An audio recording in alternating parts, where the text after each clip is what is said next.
Welcome, weary traveller, to another journey through the mists of time.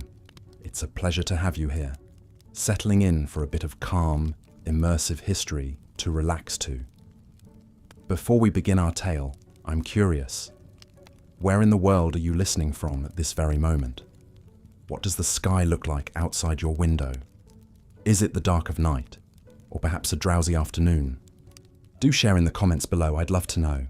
And if you enjoy these quiet meanderings through yesteryear, designed to inform and soothe in equal measure, consider subscribing so you never miss an episode. There's something undeniably cozy about drifting off to the gentle cadence of history, and I'm honoured to be your guide. Tonight, we venture to a world both distant and strangely familiar, the harrowing existence of criminals in medieval times. An age of brutality and betrayal, yes, but also of daring exploits, wrenching remorse, and the enduring power of the human spirit against all odds. So make yourself comfortable, dear listener, and let us step back through the centuries to a time when survival was a daily battle, and the line between outlaw and hero was oft blurred indeed. Medieval Europe, that tumultuous period spanning roughly the 5th to the 15th centuries, was in many ways a world apart from our own. The rhythms of life were dictated by the turning of the seasons, the tolling of church bells, the iron grip of the feudal system. For the vast majority, it was an existence of unrelenting hardship, a constant struggle against famine, plague, and the whims of one's betters. In this unforgiving landscape, is it any wonder that some were driven to the fringes, forced to resort to thievery and violence to keep body and soul together? Highway robbers haunted the wooded roads, cut purses prowled the marketplaces, and bandits became folk heroes to the downtrodden peasantry. Yet the medieval world was one of stark contrasts. Against the grime and squalor stood the glittering majesty of the royal court, the sacred hush of the cathedral, the soaring battlements of the castle. And it was from these seats of power that a harsh, unyielding justice was meted out to any who dared transgress. Public spectacles of torture and execution were a common sight, serving as both entertainment and dire warning to the masses. The stocks and pillory, the branding iron and the gallows, these brutal instruments loomed large in the popular imagination, a reminder of the steep price to be paid for straying beyond the bounds of law and custom. But what of the individuals who found themselves on the wrong side of this pitiless system? What desperate circumstances drove them to risk life and limb? And what became of them in the end? These are the questions we'll be exploring in all their gritty, poignant detail. Through the mists of time, their stories call out to us. Tales of daring and defiance, of sin and redemption. The peasant highwayman, the charismatic bandit, the repentant killer. Each has much to teach us about the human condition and the thin line that separates any one of us from a life beyond the pale. So let us heed their whispers and walk a while in their footsteps, that we may better understand the cruel vicissitudes of fate that governed their world, and perhaps, in some small way, our own. But first, a word of caution. The journey we're about to embark upon is not for the faint of heart. The medieval underworld was a grim and unforgiving place, where life was often nasty, brutish, and short. But therein lies its morbid fascination, the knowledge that these were real people, driven to extremes by circumstances we can scarcely imagine.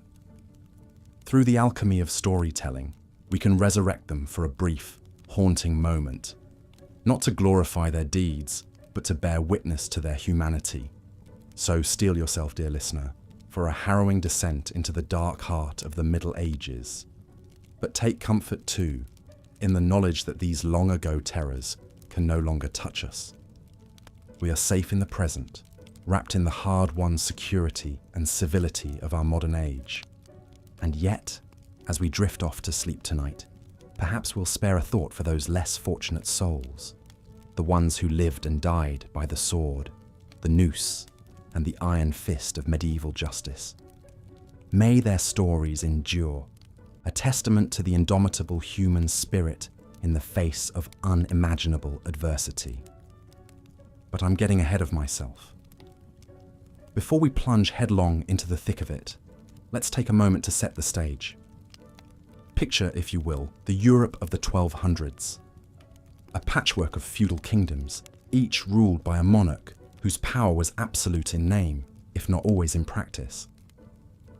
For the vast majority of the population, the peasants, serfs, and villeins who toiled in the fields and huddled in thatched hovels, life was a relentless cycle of back-breaking labour and grinding poverty.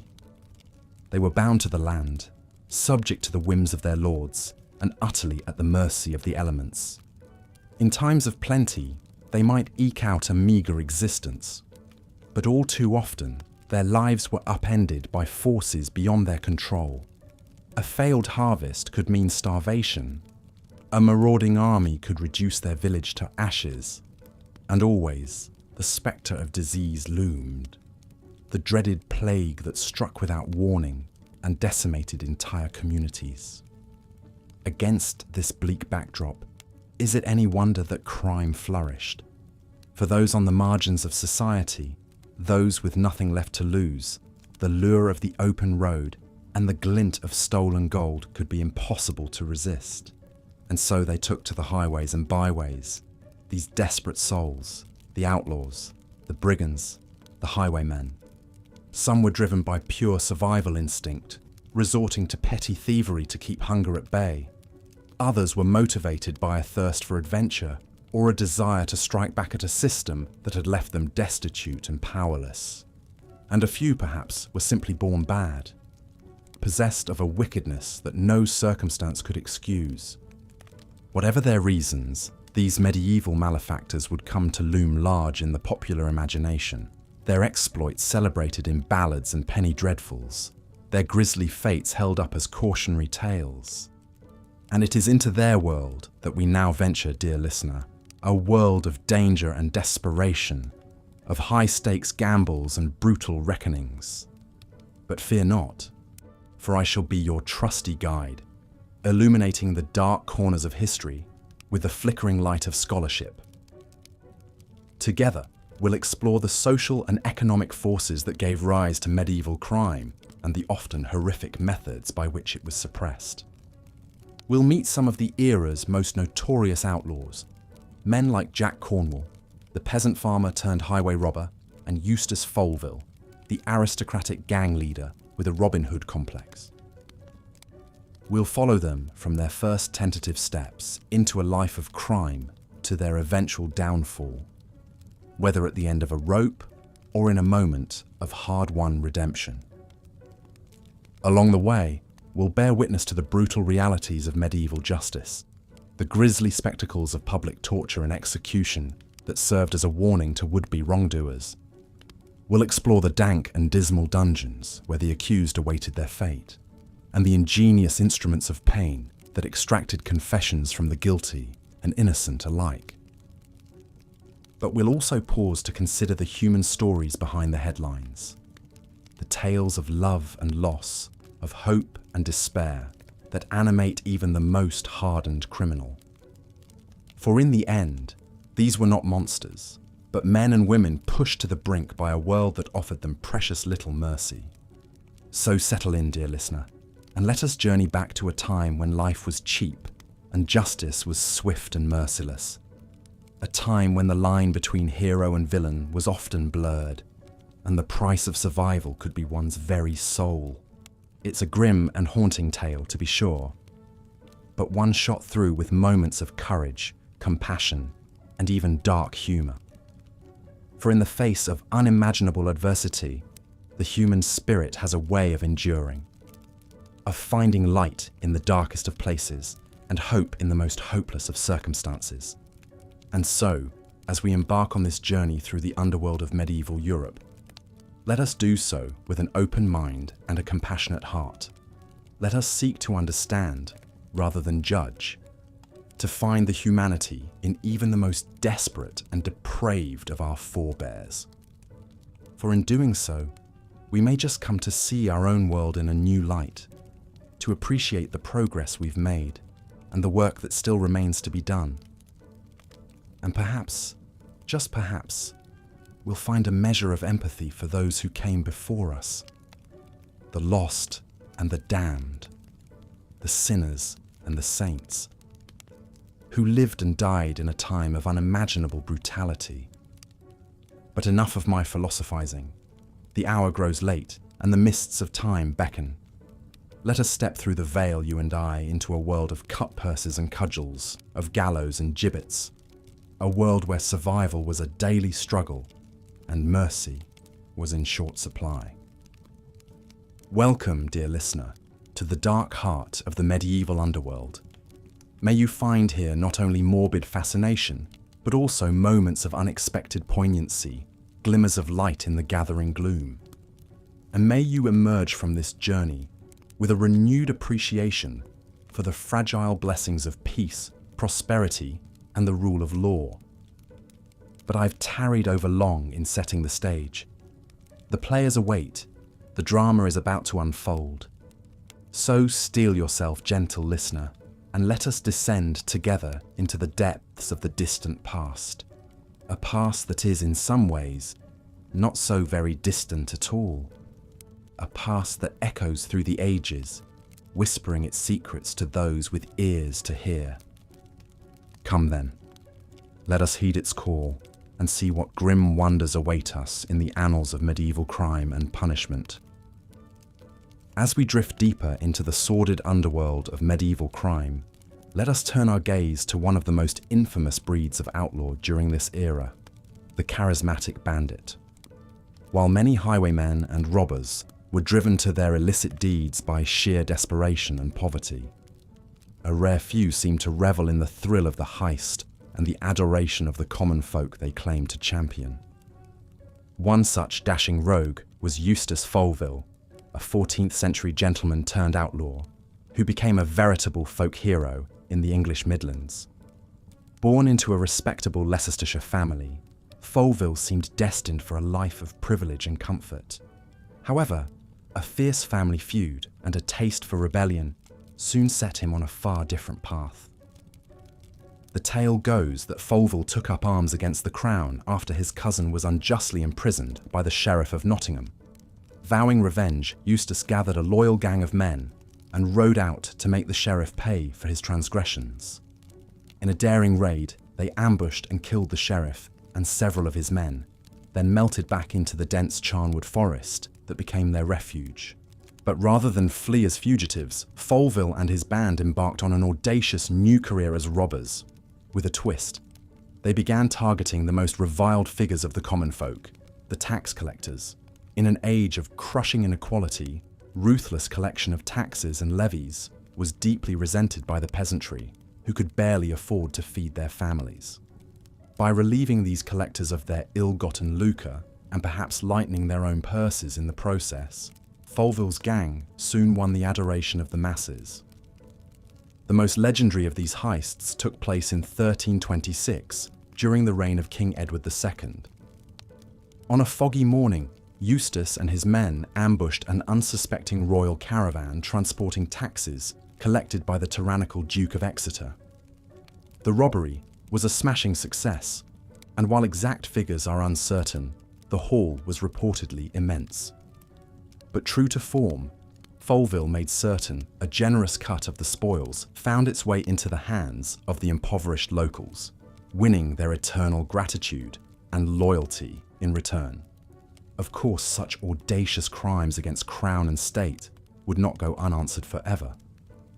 Royal writs were issued denouncing Folville as a notorious robber and offering a handsome bounty for his capture.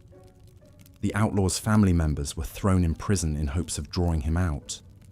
Posses of sheriffs and soldiers scoured the countryside for Eustace and his men.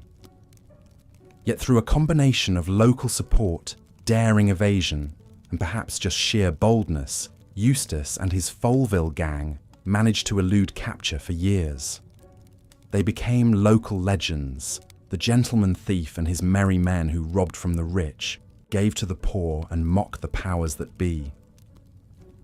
Embellished tales of Eustace's exploits spread like wildfire through alehouses and marketplaces, growing in each retelling. Some stories claimed Eustace had a secret tunnel network beneath the forest to spirit away his loot. Others swore he could transform into a fox to evade pursuit by baying hound. Most famous of all was the tale of his archery contest with the devil himself, in which Folville wagered his soul in a test of skill, only to cheat the fiend with an impossible trick shot. As entertaining as such folk tales may be, the truth is, we may never know the full details behind the legend of Eustace Folville. What scraps of historical record remain suggest he did indeed lead a gang of highwaymen in Leicestershire for over a decade, robbing and killing at least a dozen men along the way. And in a strange twist of fate for an outlaw, Eustace was eventually pardoned by the very king who had long sought to hang him. In 1334, now middle-aged and weary of the fugitive life, Folville threw himself on the mercy of the young King Edward III, and much to everyone's shock, received it. Historians suspect Folville's pardon was granted in part because of shifting political winds at court that saw his enemies sidelined. Nevertheless, with his slayer slate wiped clean, Eustace Folville retired to his family estates, a free and wealthy man. He lived out his remaining years as a respected local figure, serving as bailiff and justice of the peace of all things. When he died around 1347, he was buried in the Folville family chapel, his gravestone bearing a jaunty effigy of a sword-bearing knight, the very picture of a medieval gentleman. So what are we to make of the swashbuckling saga of Eustace Folville? Was he truly a heroic rogue who stood up for the downtrodden against their oppressors, or just a self-serving thug with a knack for public relations? As is so often the case, the full truth likely lies somewhere in between. Like his spiritual successor, Robin Hood, a century later, Eustace was an outlaw who captured the public's imagination and cast himself as their champion, all while profiting handsomely off his crimes. Yet in an age of such brutal inequality and injustice, perhaps even a bandit who could tweak the nose of the powerful and give the masses a taste of ill-gotten wealth seemed a hero. Though Eustace Folville's swashbuckling days are long past, his legend endures as a reminder of how even in the medieval world's darkest corners, a spark of light could still capture hearts and minds. With a wink and a wandering hand, figures like Folville gave the desperate a dose of hope, mirth and mischief in lives so often starved for each. And while we may not endorse their methods from our cozy modern perch, we must concede these dashing outlaws injected a much-needed splash of colour into a very drab and dismal time. One can almost picture Eustace among his men in some musty tavern, regaling the eager crowd with his latest daring deeds as tankards clash and the minstrel plays. So, let us raise a glass to Eustace Folville, the gentleman thief, forest fox, and gallant rogue who tweaked the nose of tyrants and, for a brief, shining moment, brought a touch of justice to an unjust age. Sweet dreams, dear listener, and watch for wily foxes on the road. As the warm glow of Eustace's tale fades into the mists of history, we find ourselves drawn onward to explore yet another shadowy facet of medieval crime, one with a decidedly more sombre and complex character. For while roguish bandits like Folville may capture our imagination, the reality is that the vast majority of medieval lawbreakers were not so dashing, nor their ends so gentle.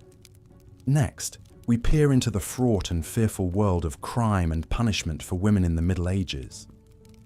Beneath the grim, pious veneer of medieval society, dark currents of suspicion, superstition, and misogyny often flowed, sweeping untold numbers of women into the maw of justice.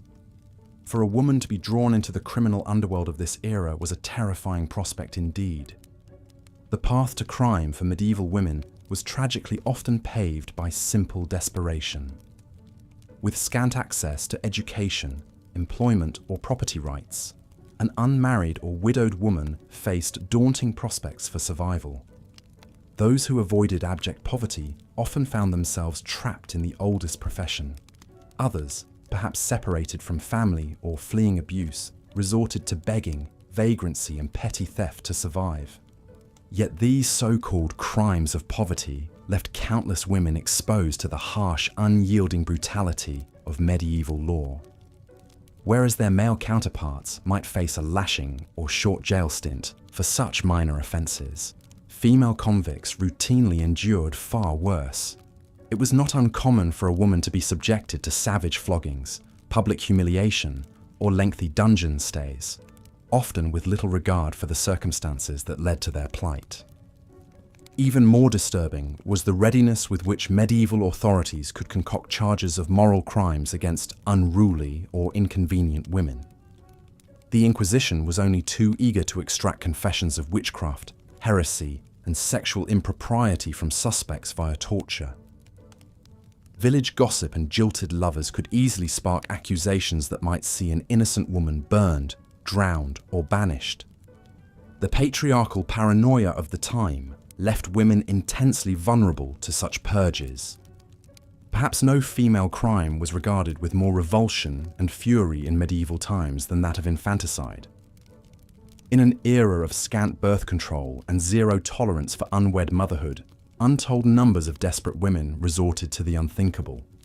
If discovered, the grisly act elicited no public sympathy, only swift and terrible retribution. Infanticidal mothers were routinely tortured, paraded in shame, and executed without mercy. One infamous case was that of Margaret Kitzsteiner, a 17-year-old German peasant who drowned her newborn in a well in 1580. Arrested and interrogated, Margaret confessed under torture to not only infanticide, but that she was a witch who copulated with the devil. Further denounced by vindictive neighbours, poor Margaret was publicly humiliated, savagely lashed, and finally beheaded before a jeering mob. Tragically, while Kitzsteiner's case is relatively well documented, the shocking scope of her cruel treatment was all too common for medieval women on the margins. Across Europe, unknown multitudes suffered similar fates for the crime of failing to uphold an unbending patriarchal order. Even as we recoil at their actions, we cannot help but shudder at the misogynistic machinery of torment and death that awaited so many women. And so we pause to consider, with mingled sorrow and anger, the legions of tragic Margarets, the desperate, discarded, and demonized who haunt the footnotes of medieval history. Theirs are the faces we cannot quite picture, the names left unrecorded, the injustices unredressed to the present day.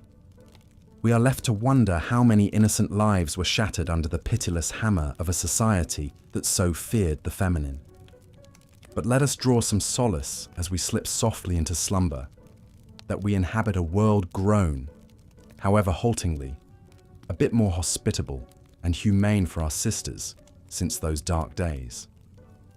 A world that strives, in fits and starts, to lift up the fallen and empower the powerless. And while medieval justice remains a nightmare to shudder us awake, with each generation we inch our way toward a brighter dawn. Rest well, weary traveller, and take heart, for you are not alone on this winding, hard-fought road. In the medieval world, the line between life and death was far more tenuous than it is today. With disease, famine, and violence ever-present threats, it's little wonder that some turned to crime out of sheer desperation. The brutal punishments awaiting those caught often proved an insufficient deterrent in the face of gnawing hunger or the lure of quick riches. Among the most notorious of these medieval malefactors was Jack Cornwall, a humble peasant farmer who turned to a life of highway robbery in 14th century England. Born into poverty and raised in a ramshackle hovel, Jack toiled in the fields from sunrise to sunset, breaking his back for the local lord in exchange for a few meagre scraps. As the years ground on, Jack watched his family slowly starve, his once ruddy-cheeked children reduced to little more than skin and bones. Finally, something within him snapped. He could no longer bear to watch his loved ones suffer while the wealthy grew fat off the fruits of his labor. And so, Jack hatched a plan as desperate as it was daring. Under cover of darkness, he began waylaying wealthy travelers on the lonely forest roads, first with little more than a stout club and a menacing scowl. But as his confidence grew, so too did his ambition. Jack soon graduated to a rusted sword pilfered from a dead soldier and a tattered black mask to conceal his identity. His modus operandi was simple but effective. Jack would lay in wait behind a blind curve, his lean frame concealed amid the dense underbrush. When a likely mark approached, he would leap out with a fearsome bellow, brandishing his blade and demanding their purse. Most were so startled, they readily complied. In this fashion, Jack Cornwall managed to eke out a living on the margins of society, his ill-gotten gains providing a much-needed supplement to his family's paltry income. For a time, it seemed as though he might actually get away with it, until a chance encounter with a wealthy merchant would seal his fate. The portly trader was not so easily cowed as Jack's usual targets. When the highwayman demanded his gold, the merchant drew a dagger from his cloak and lunged at Jack with a speed belying his bulk. Caught off guard, Jack fell backwards, cracking his head on a stone. The last thing he saw as his vision went black was the merchant's face leering over him in triumph. Jack awoke to find himself shackled in a dank, foul-smelling cell, his head throbbing and his mouth cottony with thirst. He languished there for days, the seconds seeming to ooze by in the chilling damp and pestilential rot of his dungeon confines. The rare shafts of light that penetrated his cell came tinged with an ominous reddish hue, as if the very sun had been stained by the blood of centuries' worth of unfortunate occupants. When the day of his trial finally arrived, Jack was dragged before a court of landed nobles and self-satisfied clerics, their bejeweled fingers and sumptuous robes, a sharp contrast to his own filthy rags and gaunt, unshaven features. He knew at once that he could expect no mercy from such an audience. The proceedings were little more than a farce, a foregone conclusion. The sneering merchant recounted Jack's attack in exaggerated detail, painting himself as the heroic victor over a deranged, bloodthirsty villain.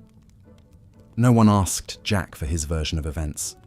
No one cared that his crimes had been driven by deprivation and despair, rather than greed or malice. In the end, the sentence was as swift as it was cruel. Death by hanging, to be carried out at dawn the following day. A hush fell over the courtroom, broken only by a strangled sob from Jack's wife, who had come to bear witness to her husband's fate. Babe in arms. That night in his cell, Jack stared at the stone walls, the guttering torchlight tracing capering demon shadows across their clammy expanse. He thought of his family, of the empty belly and broken heart his death would leave behind. Mostly, though, he thought of the bitter unfairness of it all, of the yawning chasm between the haves and have-nots that had swallowed him whole. As the first pale fingers of dawn crept through the bars of his cell window, he almost welcomed the oblivion to come. They came for him at first light, a trio of burly guards who hauled him up from the filthy straw and dragged him stumbling out into the morning chill. A small crowd had gathered to witness his end, their faces a mix of pity, contempt, and morbid anticipation. In their midst, he glimpsed his wife, tears streaking her pale cheeks as she clutched their wailing infant son. Jack barely felt the rough hemp of the noose as it settled around his neck. So consumed was he by the anguish in his love's eyes. The hooded executioner muttered a half-hearted prayer, more for the benefit of the spectators than the condemned. And then, with a sudden jerk and a sickening crack, Jack Cornwall, peasant farmer turned highwayman, was no more, just one more wretched soul ground beneath the wheels of a merciless world.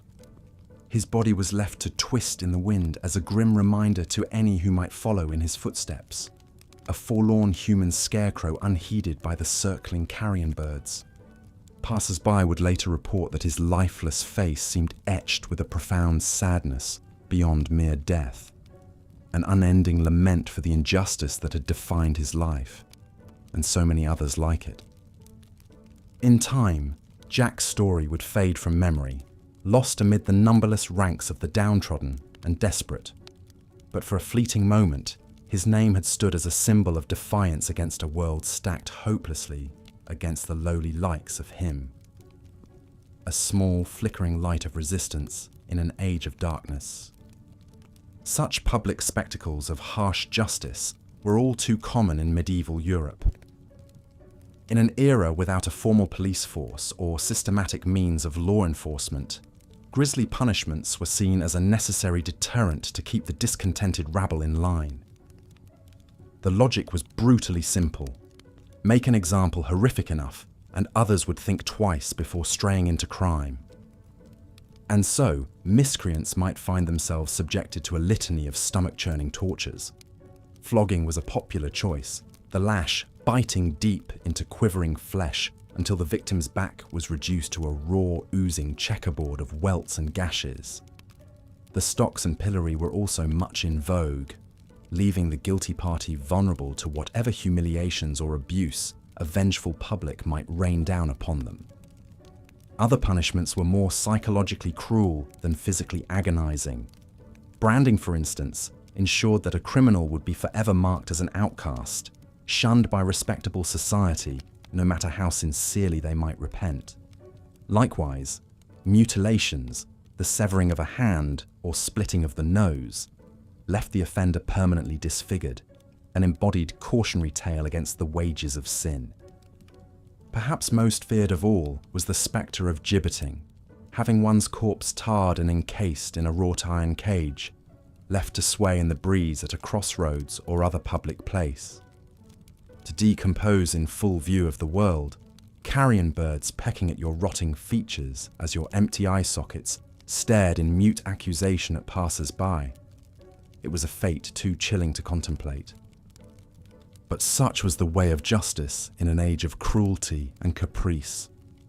When life was so often nasty, brutish and short, what were a few more horrors heaped upon the heads of the damned? The medieval mind saw in such punishments not just retribution, but a macabre form of theatre, a morality play written in blood and agony to keep a seething underclass in check. Of course, not all who ran afoul of the law faced such a grim and ignoble end. Those with wealth or status could often negotiate for lighter sentences or wriggle out of consequences altogether. The poor, however, people like Jack Cornwall, enjoyed no such privilege. For them, even a minor infraction could spell disaster, a one-way ticket to the noose or the torturer's rack. And so, they crowded into dank, miserable dungeons, the forsaken and forlorn byproducts of a society built on ruthless hierarchy. There, in the shadow-haunted bowels of medieval castles, a special hell awaited those unfortunate enough to find themselves at the mercy of the law. It is difficult for us now to conceive of the abject horror of those cramped stone oubliettes, where prisoners huddled together in the dark, forgotten by the world above. The lucky ones might have a tiny barred window high up the wall, admitting a single anemic shaft of light. The unlucky made do with guttering torches or tallow candles, their fitful illumination scarcely piercing the gloom. The stench in those underground warrens was unimaginable, a noxious melange of unwashed bodies, overflowing chamber pots, and mouldering food scraps. Vermin scurried underfoot, grown fat and bold on the prisoner's leavings. The damp chill seeped into the marrow of one's bones, inescapable and soul-wearying. But worse than the physical privations were the muffled echoes of despair that reverberated through those clammy corridors. At all hours, the faint sounds of sobbing, raving, and piteous pleading wafted from behind the iron-banded doors. The cries of men and women pushed beyond the limits of sanity and endurance, their minds shattered by unrelenting misery. Many left their mark on those walls in desperate scratchings. A name, a plea, or a crude etching of a lost loved one's face. Poignant reminders that real human beings had suffered and languished in those hellish confines. Some of those graffitied messages still survive today, faded and worn, but still legible. Ghostly whisperings from a distant age of sorrow. Few prisoners emerged from such nightmarish captivity unscathed. Even those who managed to avoid the worst tortures were often broken in body and spirit, aged beyond their years by the unremitting trauma of their confinement. Some simply wasted away, succumbing to disease or starvation, unmourned and forgotten in the dark. Others took their own lives, unable to bear another day in such purgatory. They hanged themselves with knotted bedsheets or dashed their heads against the unyielding stone until blessed oblivion claimed them. Such was the ferocious tenacity of the human will to suffer that these acts of self-annihilation were often the only form of agency left to the damned. But amidst all this anguish and abasement, there were also fleeting moments of grim solidarity. Prisoners would sometimes band together, sharing what meagre scraps of food or comfort they could muster. They would tell each other stories or sing bawdy songs to keep despair at bay, their defiant laughter ringing out in the fetid darkness like a herald of unbroken spirit. In the dungeons, the usual barriers of class and status melted away.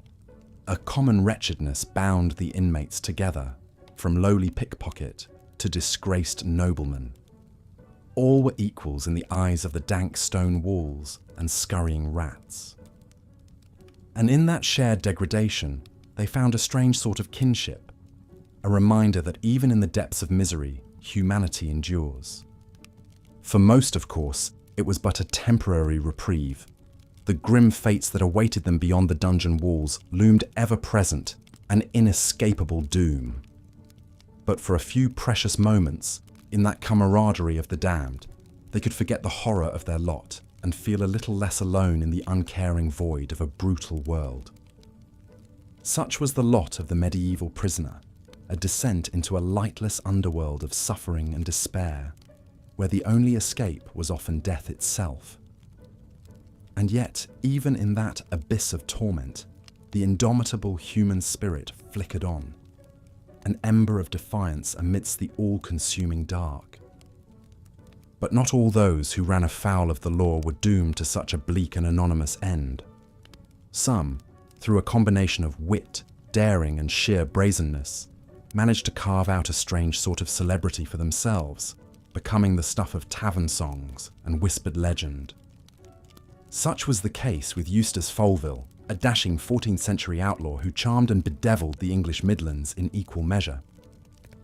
Born to a once proud family fallen on hard times, young Eustace seemed destined for a life of genteel poverty and obscurity, but a seething resentment burned in his breast, a sense that the world owed him more than the meagre lot he'd been handed. And so, like many a desperate man before him, Eustace turned to a life of crime. But where others resorted to brute force and crude banditry, Folville employed a rakish charm and keen wit that soon made him the talk of the Shire. With a band of loyal followers at his back, he set about relieving wealthy travellers of their gold with a smile and a courtly bow. But Eustace Folville was no common thief. He saw himself as a sort of Robin Hood figure, a dashing rogue who robbed from the rich to give to the poor, though in truth he kept a healthy portion for himself.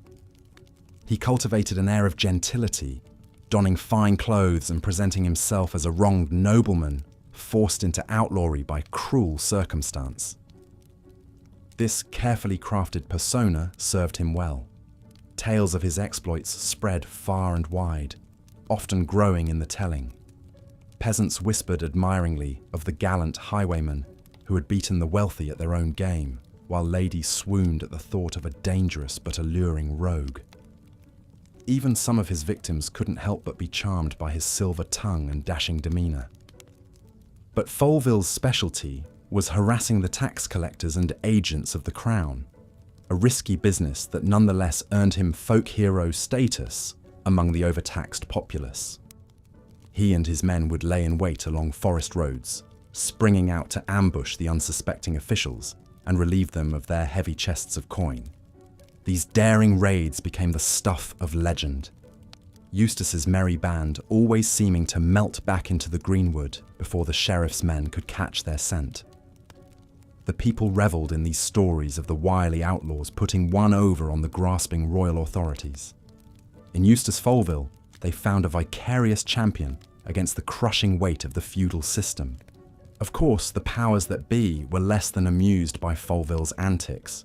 They pursued him doggedly, eager to make an example of this brazen upstart who dared to flout their authority. But Eustace always seemed to stay one step ahead, foiling their traps with cunning ruses and harrowing narrow escapes. Once, it's said, he allowed himself to be captured, only to slip his bonds at the last minute and lead his flustered pursuers on a merry chase through a nearby village, vaulting fences and shimmying up drainpipes as they blundered along behind. By the time they thought to corral him, he had vanished into the ether, his mocking laughter echoing behind him. Another time, cornered in a disreputable tavern, Eustace allegedly donned a habit and blacked out his teeth with soot, posing as an addled old monk. When the sheriff's men came calling, he confounded them with crazed gibberish and lurching capering until they left in consternation, never realizing how close they'd come to their quarry. Such bold escapades only burnished Folville's aura of rakish invincibility. In the popular imagination, he took on the dimensions of a figure of myth and romance, a gallant laughing cavalier who played the mighty for fools and always got the better of his bumbling pursuers. No degenerate cutthroat he, but a proper gentleman of the road. But of course, the reality was likely a good deal less rosy. For all his flair and panache, Eustace was still a hunted man, forced to live on the margins and in the margins, and constant fear of capture. And while he played at being a friend to the downtrodden, his depredations often left honest travellers and merchants impoverished and reeling. Yet even this could not completely dim his lustre in the eyes of a people desperate for any glimmer of hope or defiance in a bleak and oppressive world. In Eustace Folville, they found a dashing avatar onto whom they could project their own fantasies of resistance and wish fulfillment. His legend grew to overshadow the squalid realities of his trade. And in this, perhaps, there is a lesson about the human capacity for myth-making, the eternal yearning for romance and heroes, even in the midst of misery. Faced with the grinding brutalities of a world arrayed against them, the common folk sought solace in tall tales and the comforting lie of the noble outlaw. For Eustace Folville, charming predator, gallant rogue, enigma wrapped in homespun legend, may have been in large part a creation of desperate imagination. But in giving life to his fanciful exploits, his admirers also nurtured the embers of their. As we've seen, the life of a medieval criminal was often nasty, brutish and short. But amid all the cruelty and squalor, there were glimmers of humanity, even among the most notorious outlaws. Take the story of Robert of Alton, a disgraced knight who terrorized 13th century England. Born to a noble family, Robert seemed destined for a life of chivalry and honor. But war had other plans. While fighting in France, he committed unspeakable atrocities against civilians, burning villages, slaughtering women and children. The carnage fractured his mind. Robert returned home a changed man, his soul shattered and conscience unbound. Turning to a life of crime, Robert embarked on a one-man reign of terror across the English countryside. No traveller was safe from his ambushes. He killed indiscriminately, driven by some inner torment.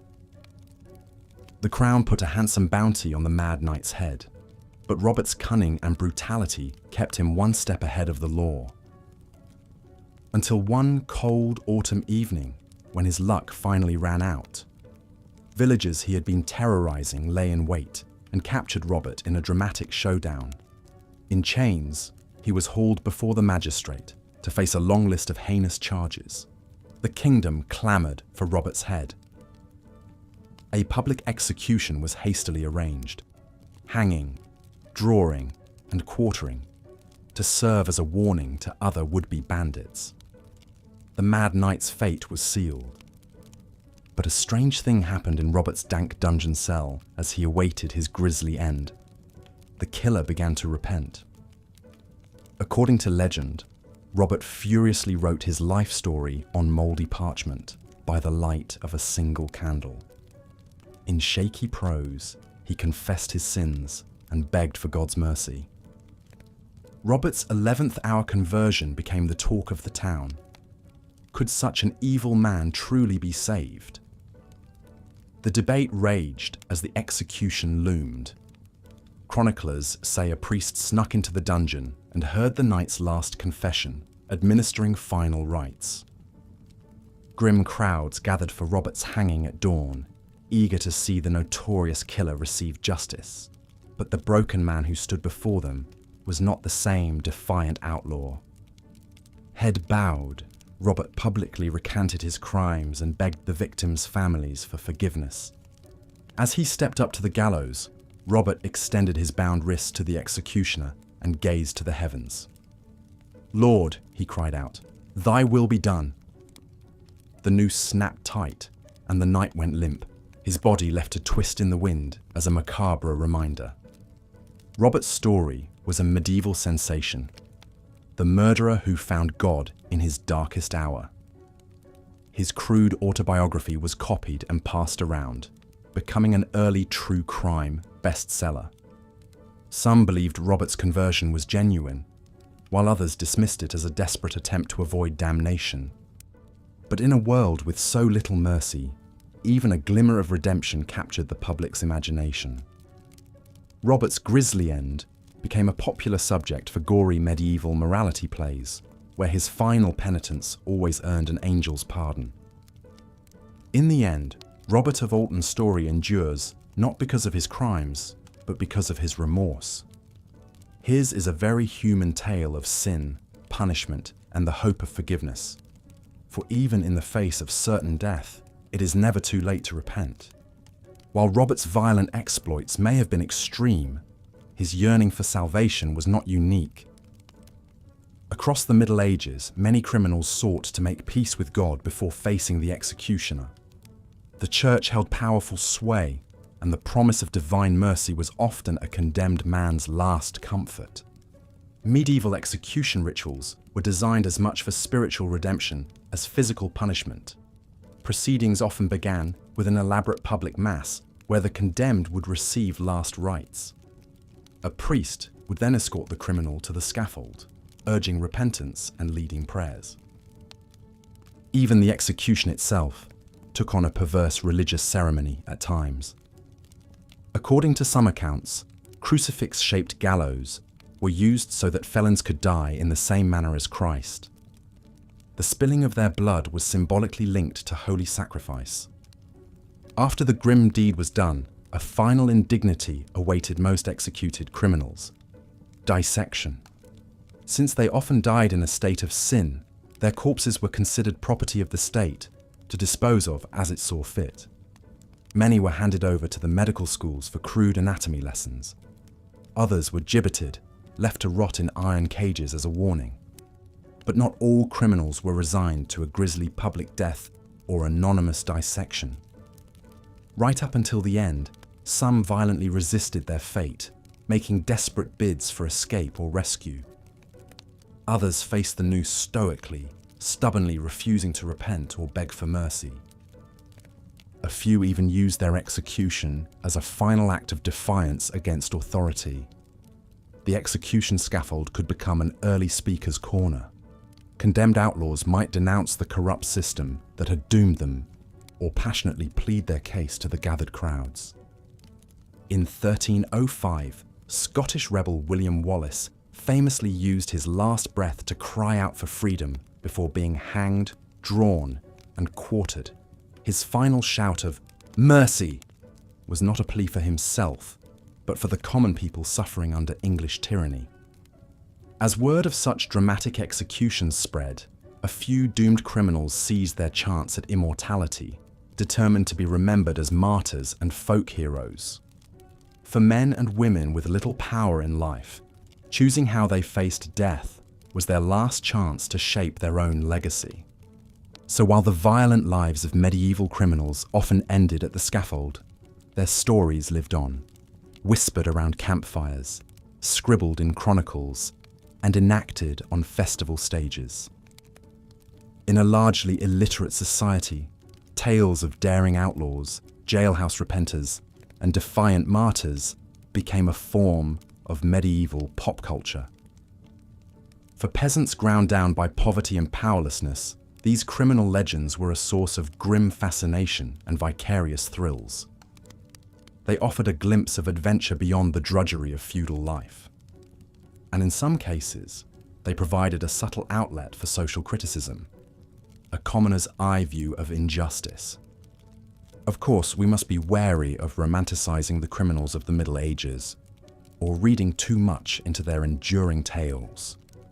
Most were desperate outcasts, not dashing rogues, and their victims' suffering was all too real. But in a world with so little empathy for the poor and powerless, even their grisly stories found an eager audience. So what are we to make of the brutal lives of medieval criminals in the end? On one level, they simply reflect the harshness of their era, a world of rampant inequality, cruelty, and superstition. Theirs was not a romantic age, but a pitiless one that drove many to unspeakable deeds. But if we listen closely to whispers of humanity amid the horror, a more nuanced picture emerges. Behind every medieval outlaw tale is a real person pushed to the brink by hardship, broken by trauma, or twisted by unchecked power. Their crimes may repel us, but their all-too-human flaws and yearnings still resonate across the centuries. We see in them echoes of our own potential for both cruelty and redemption. How many of us, ground down by poverty and pain, might be capable of terrible things? In the end, perhaps the true value of pondering these long-ago criminal lives is the empathy it stirs in us, a recognition of our common frailties and hopes. For all our modern sophistication, are we really so different from our medieval forebears, stumbling through a world that is often brutish and unfair? As you drift off to sleep, let your mind wander back to those distant days of chainmail and dungeons, plagues and putrid streets. Imagine yourself in the place of some scrawny medieval peasant, gazing up at the severed heads above the town gates. What flickers of life, however unfortunate, once animated those vacant eyes? Hold that thought as you slip into dreams, your warm bed a world away from a cold stone cell. Breathe in gratitude for our relatively gentle modern age. The monstrous criminals of the Middle Ages have long since mouldered to dust, but their very human stories linger, inviting us to ponder the crooked timber of our species. And so, our grim historical tour draws to a close. The next time you find yourself grumbling about some petty modern inconvenience, cast your mind back to the short, ungentle lives of medieval criminals.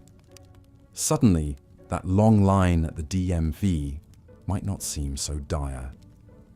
Progress may be imperfect, but it's a hard-won gift.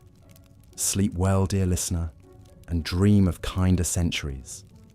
Let the muffled sounds of the modern world, the hum of late-night traffic, the muted barks of neighborhood dogs, soothe you into slumber.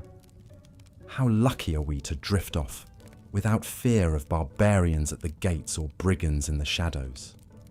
Our world is still far from perfect, of course, but it's a far cry from the desperate, disease-ridden societies that drove so many medieval men and women to unspeakable deeds. We may yet build a civilization where fewer fall through the cracks into brutality. The arc of history is long, but perhaps it bends toward mercy in the end. So rest now and savor these last drowsy moments of wakefulness, poised between the dark dreams of history and the gradual dawn of a better world. Let the hard-learned lessons of the past whisper into your waiting ears, and may your sleep be sweet, and your tomorrows ever more gentle. As we've seen, the life of a medieval criminal was often brutish and short, shaped by the harsh realities of poverty, inequality, and a ruthless justice system. But amidst the darkness, there were also flashes of defiance, ingenuity, and even gallantry from those who lived outside the law. Take the case of Adam the Welshman, a wily outlaw who haunted the wilds of northern England in the early 14th century. Born to a poor family in the rugged hills of Wales, Adam turned to a life of crime as a young man, driven by a combination of desperation and thirst for adventure. With a band of loyal followers, Adam made a name for himself as a kind of Robin Hood figure, renowned for his daring heists against wealthy travelers and his generosity to the poor peasants who sheltered him. His exploits became the stuff of folklore. It was said he could disappear into the forest like a ghost, that he had a magic cloak that made him invisible, that he could charm the coins out of any man's purse with his quick wit and silver tongue. But the reality was likely far less romantic. Life on the run was cold, hungry, and perilous.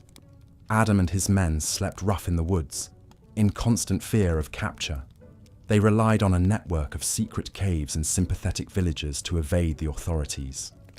And when they did strike, it was often with ruthless efficiency, leaving a trail of bodies and terrified survivors in their wake. For years, Adam managed to stay one step ahead of the law, even as his notoriety grew. The local sheriffs put a bounty on his head and hired special constables to track him down. But Adam was a cunning adversary. He bribed officials, intimidated witnesses, and eliminated traitors within his own gang to protect himself. However, as with most outlaws, Adam's luck eventually ran out. Betrayed by a jealous lover, he was ambushed by a posse of armed men in a small village where he had gone to visit his mother. A fierce battle ensued, but Adam was severely outnumbered. He was captured and marched back to the nearest town in chains to stand trial. In the makeshift courtroom, Adam stood before the local magistrate, his face bruised and bloodied, his wrists raw from his shackles. The charges against him were read out: murder, robbery, extortion, and an array of other crimes. The crowd that packed the room jeered and hissed, hungry for justice. But even in this dire moment, Adam remained defiant. According to legend, when the magistrate asked him if he had any last words, Adam flashed his trademark grin and quipped, "Aye, my lord, I may hang for my crimes, but at least I had the courage to live free, which is more than I can say for these bootlickers and sycophants you call subjects." The magistrate was not amused. He sentenced Adam to be hanged until dead, his body to be displayed as a warning to other would-be brigands. The execution was carried out swiftly in the town square, attended by a braying mob of peasants and merchants who cheered as the life drained from the outlaw's body. In death, Adam the Welshman passed into legend, the dashing rogue who defied the wealthy and powerful, the merry trickster who eluded capture for so long, the martyr who died a criminal but lived as a free man. Ballads were sung of his exploits for generations, even as the details grew more fanciful with each telling. But for every Adam the Welshman, for every romanticized outlaw hero, there were dozens more petty thieves, cut purses, and highwaymen who met a miserable end with little fanfare. The vast majority of medieval criminals were desperate, damaged souls, pushed to the margins by a brutally unequal society and forced to prey on each other to survive. Take the story of Will Scathlock, a simple cottager from Sussex who, in a fit of drunken rage, bludgeoned his wife to death with a shovel in 1432. A habitual drunkard and a brute, Will was well known in his village for his foul temper and his quick fists. His long-suffering wife, Mary, bore the brunt of his abuse for years until that fateful night when he finally went too far. Realizing what he had done, Will fled into the woods, leaving his wife's broken body for their children to find in the morning. For months, he survived by stealing scraps from rubbish heaps and slaughtered livestock from fields, slowly losing his mind from guilt, paranoia, and starvation. He was finally caught by the local reeve, curled up half dead in a drainage ditch, mumbling incoherently. Hauled before the manor court, he openly confessed to his crime and begged for mercy. But there was no mercy for a wife killer in those days. Will was sentenced to be pressed to death. A slow, agonizing execution where heavy weights were piled on the condemned's chest until they suffocated. As he lay gasping on the ground, feeling his ribs crack and his lungs collapse under the crushing load, Will Scathlock must have reflected on the bleak trajectory of his life, the poverty, the squalor, the constant gnawing hunger in his belly, the anger seething in his heart at a world that had given him nothing but hardship and pain. With his last breath, he rasped out a warning to the gathered crowd. "Beware the demon drink, friends. It made me a monster and brought me to this wretched end." Will Scathlock's story was all too common in an age where grinding poverty, rampant alcoholism, and unchecked domestic violence created a perfect storm of human misery. Like so many of his fellow criminals, Will was a product of his cruel, unforgiving environment, a man whose worst impulses were sharpened to a murderous edge by the daily struggle of medieval life. But there were some who managed to rise above their circumstances and achieve a measure of infamy, if not outright fame, through their audacious crimes. One such figure was Jeanne de Clisson, a 14th century Breton noblewoman turned pirate queen who terrorized the English Channel for over a decade. Jeanne's story began as a fairy tale romance. As a young girl, she was married off to a wealthy Breton lord named Olivier de Clisson. By all accounts, it was a happy union, blessed with several children and a life of luxury and privilege. But their idyllic world was shattered in 1343 when Olivier was captured by the English during the Breton War of Succession and publicly beheaded as a traitor. Jeanne was consumed by grief and rage at the unjust execution of her beloved husband. According to legend, she took her 2 young sons to witness their father's gruesome death, then made them swear a blood oath on his severed head to avenge him. Determined to make the English pay for their crime, Jeanne sold off her estates and used the money to finance a pirate fleet of her own. She had her ships painted black and their sails dyed blood red, earning her the nickname the Lioness of Brittany. With her sons and a crew of bloodthirsty mercenaries, she set out to wreak havoc on English shipping lanes. For 13 years, Jeanne de Clisson was the scourge of the Channel, capturing and pillaging dozens of English merchant vessels. She was renowned for her ruthlessness, personally beheading any English nobleman she captured and hurling their bodies into the sea. Her exploits became so notorious that the English crown put a massive bounty on her head, but she always managed to elude capture. As her pirate career flourished, Jeanne used her wealth to build a network of spies and informants across Europe, funneling vital intelligence to the French king to aid in his war against the English. She even bankrolled several assassination attempts against English nobles, though none were successful. But time and tide wait for no one, not even a pirate queen.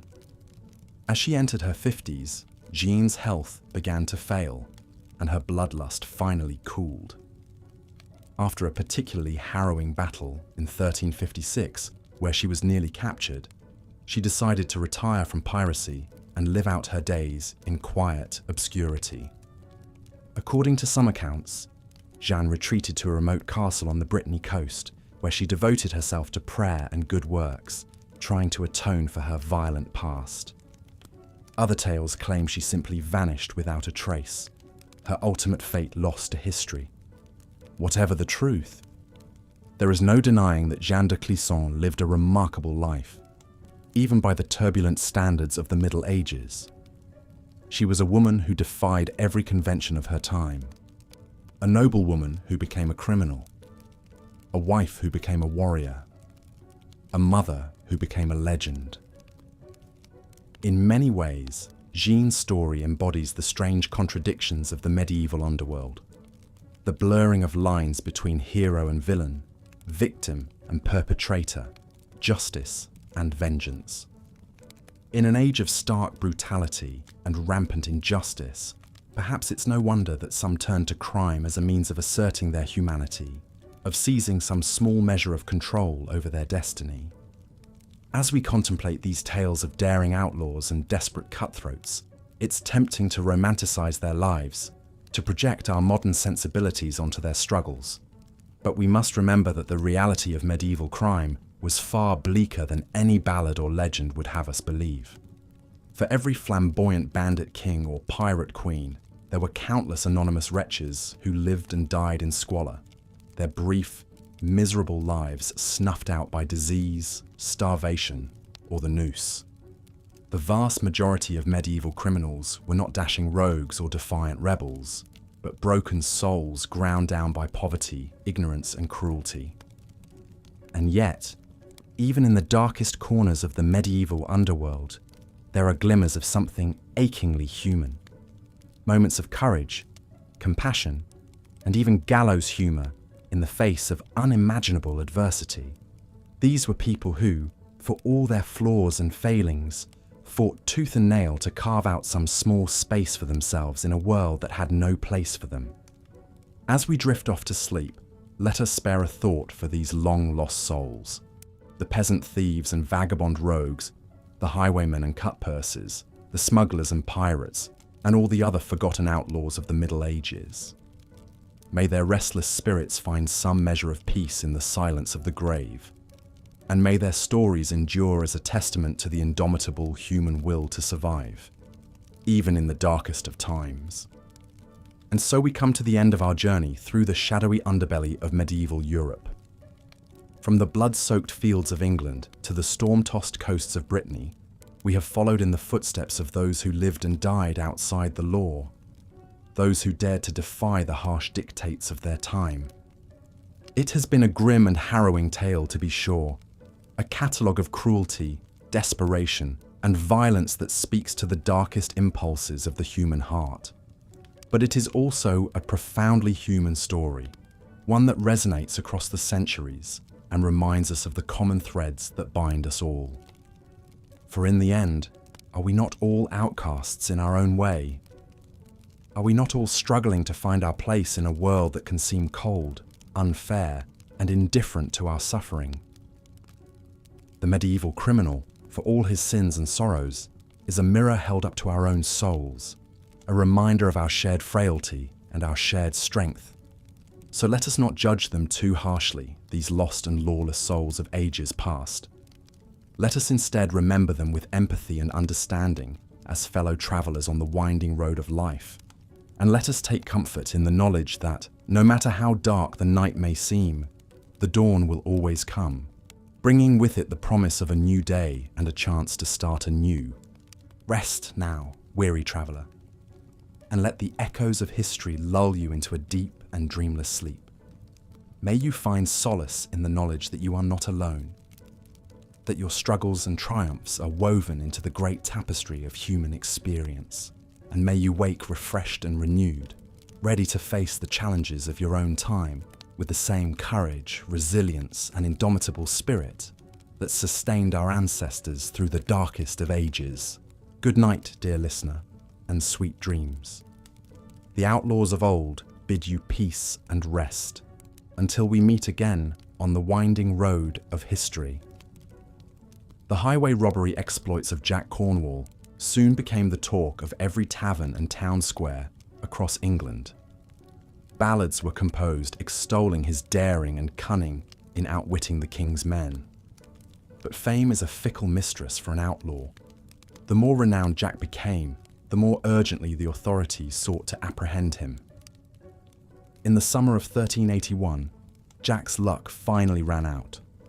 After a daring heist on a tax collector's carriage in Warwickshire, he was betrayed by a member of his own gang for the sizable bounty on his head. The informant led the local sheriff and 24 armed men to Jack's forest hideout, where he was arrested after a brief but fierce scuffle. In chains, Jack was hauled before the King's Justice in London to answer for his litany of crimes against Crown and God.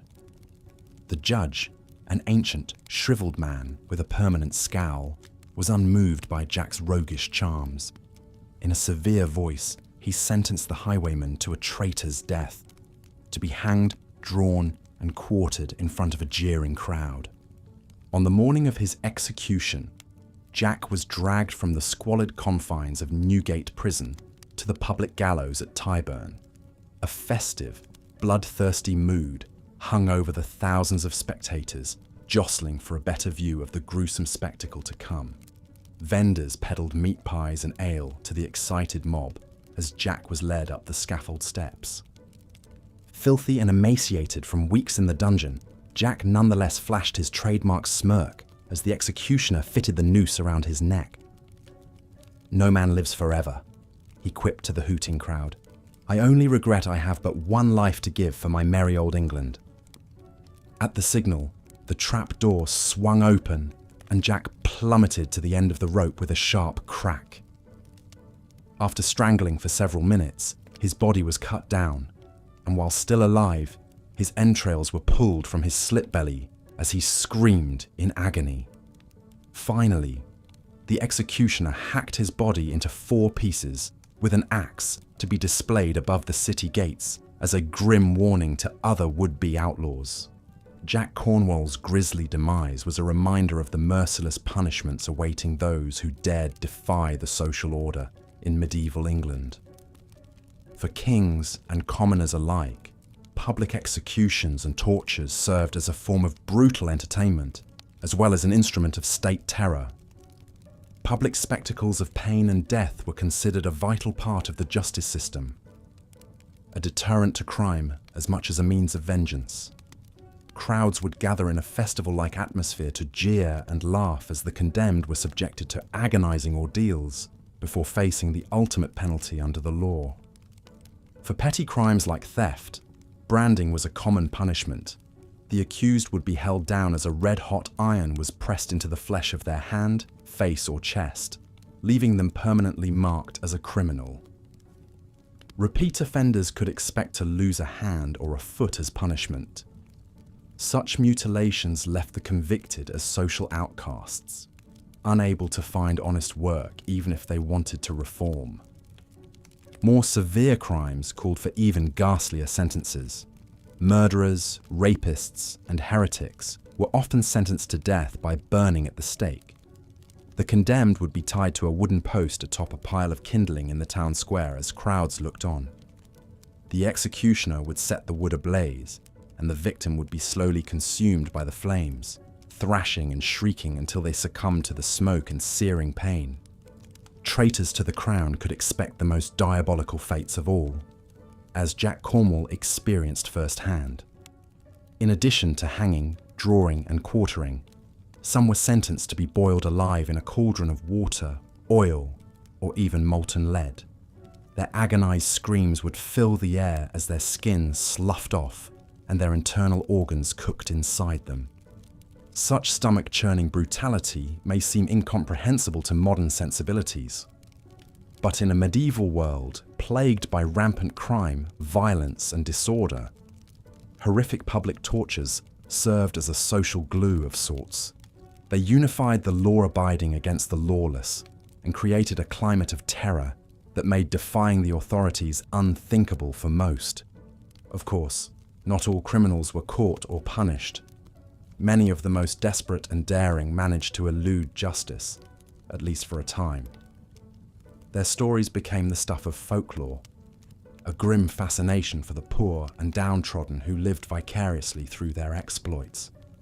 One such figure was Eustace Folville, the so-called Merry Bandit, who haunted the highways and forests of 14th century Leicestershire. Born into a once prosperous family of landed gentry, Eustace fell on hard times as political intrigues and shifting allegiances cost the Folvilles much of their wealth and status. Facing destitution, Eustace and his brothers took to a life of crime as outlaws in the dense woodlands surrounding their ancestral home, Ashby Folville Manor. But while they were motivated by desperation, The Folville gang soon discovered they had a knack for the bandits' trade. Clad in Lincoln green and armed with longbows and broadswords, Eustace and his men would lay in wait along lonely forest roads. When wealthy travellers or cargo wagons came into view, the band would spring from the greenwood bawling lusty war cries. Stunned and outnumbered, most victims quickly surrendered their coin and goods. Those who resisted could expect a swift arrow to the chest or a crushing blow from a quarterstaff. But Eustace was said to forbid his men from harming women, children, or penniless peasants. Indeed, he became something of a local Robin Hood figure, famous for his gallantry and generosity to the poor. According to legend, Eustace once waylaid the carriage of a foppish bishop, travelling through Charnwood Forest with a cargo of silver plate and jewel-encrusted reliquaries. Disguised as a simple woodcutter, Eustace led the pompous prelate into the outlaw's trap, then forced him at sword point to hand over his treasures and consume a supper of humble bacon, beans, and black bread. Eustace then let the red-faced bishop go with a playful swat on the rear from his broadsword and a stern warning to mend his greedy ways. For the rest of his days, the clergyman was said to leave a place at his banquet table for any poor stranger who might pass by seeking alms or a meal. Such chivalrous capers earned Eustace the admiration of the peasantry and the ire of the authorities in equal measure. Ballads and poems celebrating his exploits spread his fame far and wide.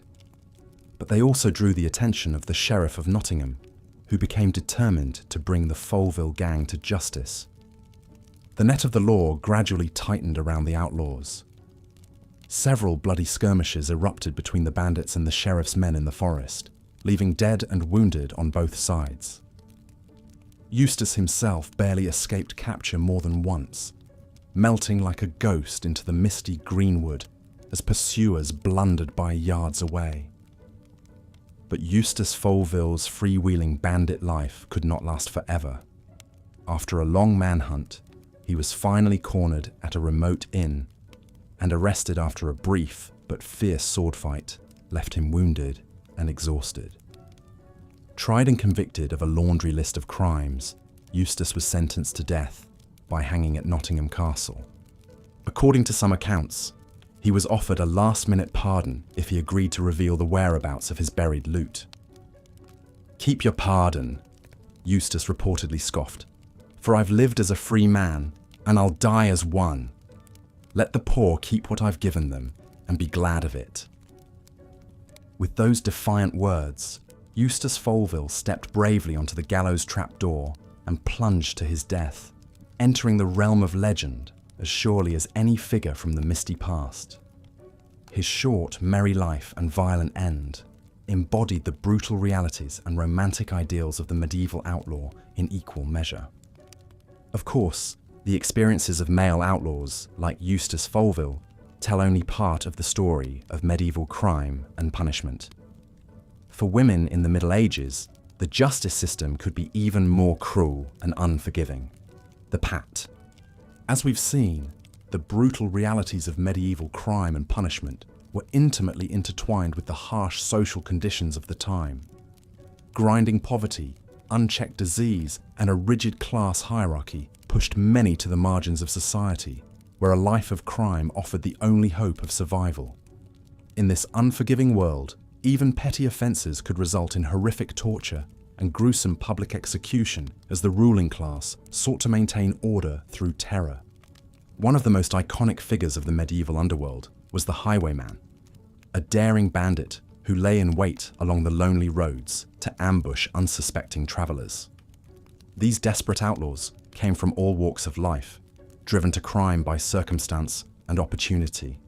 Some were fallen nobles or disgraced knights, others simple peasants or fugitive serfs seeking to escape the crushing burdens of feudal servitude. Perhaps no highwayman embodied this archetype more than the infamous Jack Cornwall, whose blood-soaked exploits struck fear into the hearts of wealthy merchants and clerics across 14th century England. Born into grinding poverty, Jack watched helplessly as his family's meagre farm was seized by the local lord for failure to pay taxes. with nothing left to lose, he took to the highways with a small band of fellow outcasts, determined to exact revenge on the system that had stripped him of land and livelihood. For years, Jack and his gang terrorized the roads of southern England, targeting rich pilgrims, tax collectors, and noble retinues flush with valuables. Cloaked by darkness and the thick forests lining the muddy thoroughfares, they would spring from concealment, swords drawn and faces masked, to quickly overwhelm their startled quarry. Those who surrendered were often roughed up and robbed blind, their coin purses and jewels ripped away to fill the bandits' coffers. But anyone who dared resist could expect a swift and bloody end on the edge of Jack's merciless blade. As their notoriety grew, Jack's band soon attracted scores of the region's poor and dispossessed, swelling their ranks and allowing them to attempt even bolder heists. Dodging the patrols of the local sheriffs and ducking in and out of forest sanctuaries, they ran a sly guerrilla campaign that made them folk heroes to the downtrodden peasantry. Songs and stories spread of Jack Cornwall's cunning exploits and his knack for humiliating the haughty elite, even as he fattened the purses of widows and orphans with his spoils. But no outlaw could escape justice forever in medieval England, where the crown was determined to make grisly examples of all who challenged its power. After one daring raid too many, Jack and his men were finally surrounded by a vast posse of sheriffs, hunters, and night trackers, all eager to collect the sizable bounty on the highwaymen's heads. In the fierce battle that followed, most of the gang was cut down in a desperate last stand. A wounded Jack managed to slip away into a nearby bog, but his freedom was short-lived. Feverish and weak from loss of blood, he was discovered unconscious by hounds and hauled in chains to the Tower of London to await the king's justice. Crowds thronged the muddy square on the day of Jack's execution, eager for the morbid spectacle of a celebrity criminal's demise. Hauled before the jeering mob, an emaciated Jack was made to endure one last ordeal, his crimes read out by a sneering bailiff over the catcalls and rotten produce hurled by the audience. The sentence was as swift as it was brutal, drawing and quartering, the grisly fate reserved for only the most notorious traitors to the crown. As the executioner sharpened his blades and the cart trundled forward to the site of butchery, Jack Cornwall reportedly turned to his captors with a sly grin, quipping, "I only ever fought for my share of the world's plenty, same as any lord or bishop. Perhaps in death, I'll find the justice so lacking in this life." Whether Jack truly uttered such words, we'll never know. But in that final sardonic defiance, he crystallized the spirit of the medieval outlaw, a rebel to the last against the suffocating strictures of his time. With a nod, Jack commended his soul to God as the horses strained forward and the first cuts bit deep. In an explosion of blood and agony, one of the most legendary highwaymen of the Middle Ages was ripped asunder, his head deftly shorn off by the axeman to join the other grinning skulls atop London Bridge. The pieces of his body were sent to the four corners of the realm as a hideous warning to any who dared follow his example. Yet Jack's memory would long outlive his mutilated remains, whispered in taverns and roadside inns, as a folk hero cut down by the ruthless powers that be. In this telling, his death was not a defeat, but an apotheosis, an immortal rebuke from beyond the grave to the bloated lords and clerics who grew fat on the suffering of the poor. While Jack Cornwall's tale is certainly one of the more colourful in the annals of medieval crime, it reflects the dismal fates that awaited most who ran afoul of the law in this era. The brutality of the highwayman's trade was more than matched by the savagery of the punishments dispensed to those who got caught. In a time before standing police forces or professional jailers, justice retained the primal simplicity of tooth and claw, striking mortal terror into would-be malefactors with the grisly spectacle of public execution and torture. Across medieval Europe, town squares and castle courtyards routinely played host to the stomach-churning theatrics of criminal sentencing, as crowds bayed for blood and pulpits rang with stern imprecations. Thick-necked executioners plied their trade with workmanlike gusto, turning living transgressors into object lessons in the certainty of divine judgment and royal retribution. The methods employed spanned a skin-crawling array of brutality and fatal ingenuity, all carefully calibrated to deliver maximum suffering and ignominy to the condemned. For pettier crimes like poaching, scolding, or public drunkenness, miscreants might be locked into the stocks or pillory, wooden restraints that held head and hands fast for the gleeful abuse of the masses. With arms and noggin helplessly fixed in place, offenders were forced to endure a barrage of jeers, chamber pot slops, and mouldering produce for hours or even days, the rotting detritus seeping into eyes and clotting hair until their release left them stumbling, half-blind and reeking. More serious infractions like burglary, forgery, or sodomy saw the guilty subjected to agonizing public floggings and mutilations, with bare backs flayed to gory ribbons by the lead-tipped cat o' nine tails and noses or ears deftly shorn away by a razor-edged dirk. Thieves and pickpockets were often branded on hand or forehead with a sizzling iron, leaving them permanently scarred as pariahs to be shunned by the honest for fear of guilt by association. But even these grim ordeals paled before the dark creativity unleashed upon perpetrators of the most heinous crimes: treason, heresy, witchcraft, and murder. For these transgressors, the cunning torturers of the Middle Ages dreamed up a hellscape of exquisite agonies designed to inflict maximal suffering and ignominy before death's sweet release. Some, like Jack Cornwall, were drawn and quartered, lashed spread-eagled between four straining horses until their joints cracked and flesh peeled away in gory strips.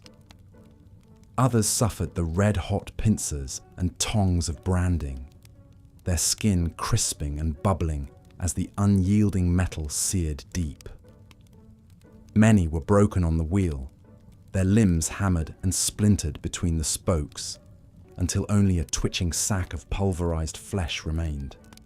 Witches and heretics burned at the stake, writhing and wailing as the flames consumed hair, skin, and fat in greasy gouts of smoke.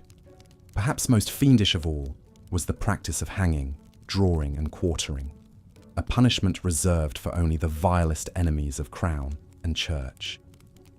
In this grotesque ritual, the condemned would first be half strangled by the noose, leaving them twitching and purpled, but still agonizingly conscious.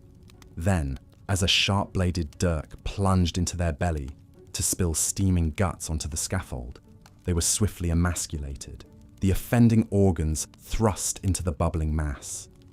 Finally, in an explosion of gore and viscera, the executioner's axe severed head from shoulders, releasing the criminal's tormented soul to whatever hellish judgment awaited. Such stomach-churning scenes played out with grim regularity across the mud and blood-splattered courtyards of medieval Europe. They served as a potent reminder of the utter brutality that awaited any who threatened the feudal order or ran afoul of the harsh, unforgiving codes of the time. In an age where life was already nasty, brutish, and short for all but society's upper crust, these gruesome spectacles sought to cow the masses into submission with the promise of even greater agonies for those who stepped out of line. Yet even amidst the cruelty and squalor of the Middle Ages, there were some who managed to rise above the muck and blood to achieve a sort of transgressive glamour. These were the dashing outlaws and gentlemen highwaymen who robbed from the rich to give to the poor, their exploits celebrated in song and story, long after the noose or axe blade claimed their necks. Bridging the gap between common cutpurse and romantic renegade, these merry men represented a tantalizing fantasy of rebellion against the suffocating strictures of feudal society. One of the most fabled of these figures was Eustace Foleville, the daring bandit and hood-clad scourge of 14th century Leicestershire. Born the youngest son of a respectable gentry family, Eustace seemed destined for a life of rural obscurity, another generation to work the land and uphold the family name. But a taste for wine, women, and wanderlust saw him cast out from hearth and home to make his fortune on the highways and byways of England. Blessed with a smooth tongue and a roguish charm, Eustace soon gathered a band of like-minded adventurers, recruiting from the ranks of poachers, deserters, and fugitive peasants. Clad in Lincoln green and armed with longbows and broadswords, Foleville's merry men prowled the great forests of the Midlands, lying in wait for plump merchant caravans and lumbering tax collectors.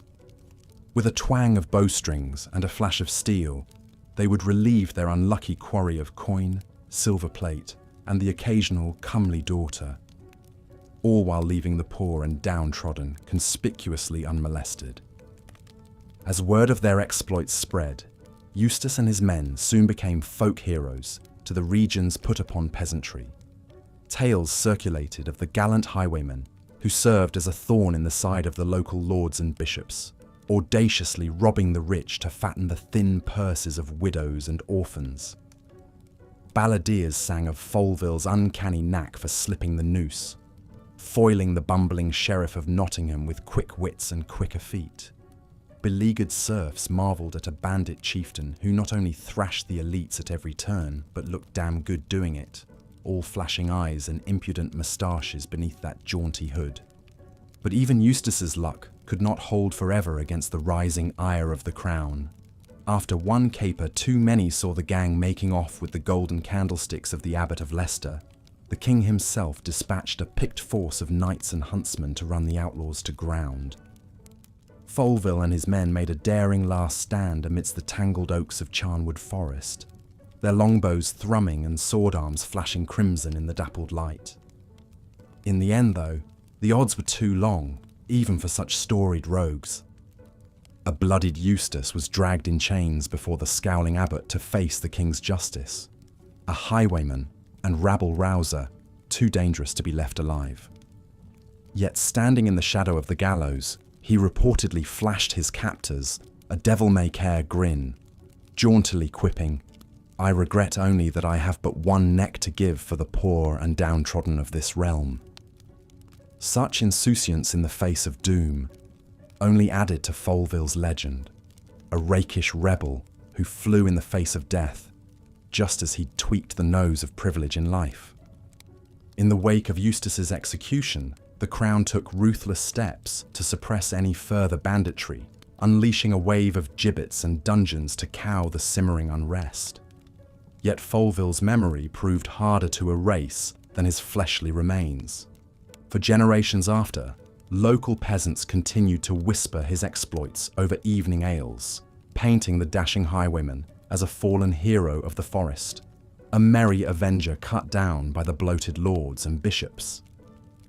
In death as in life, Eustace had slipped beyond the reach of mere temporal authority to live on in the popular imagination.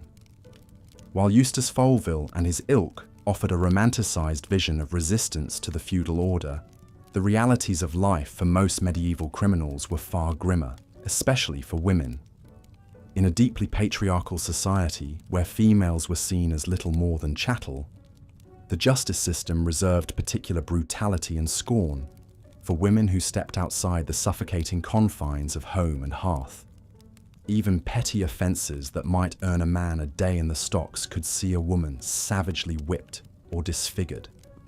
A female scold or gossip would be denounced as a noisy nuisance and a blight upon the parish, before being subjected to the dehumanizing torture of the scold's bridle, or branks.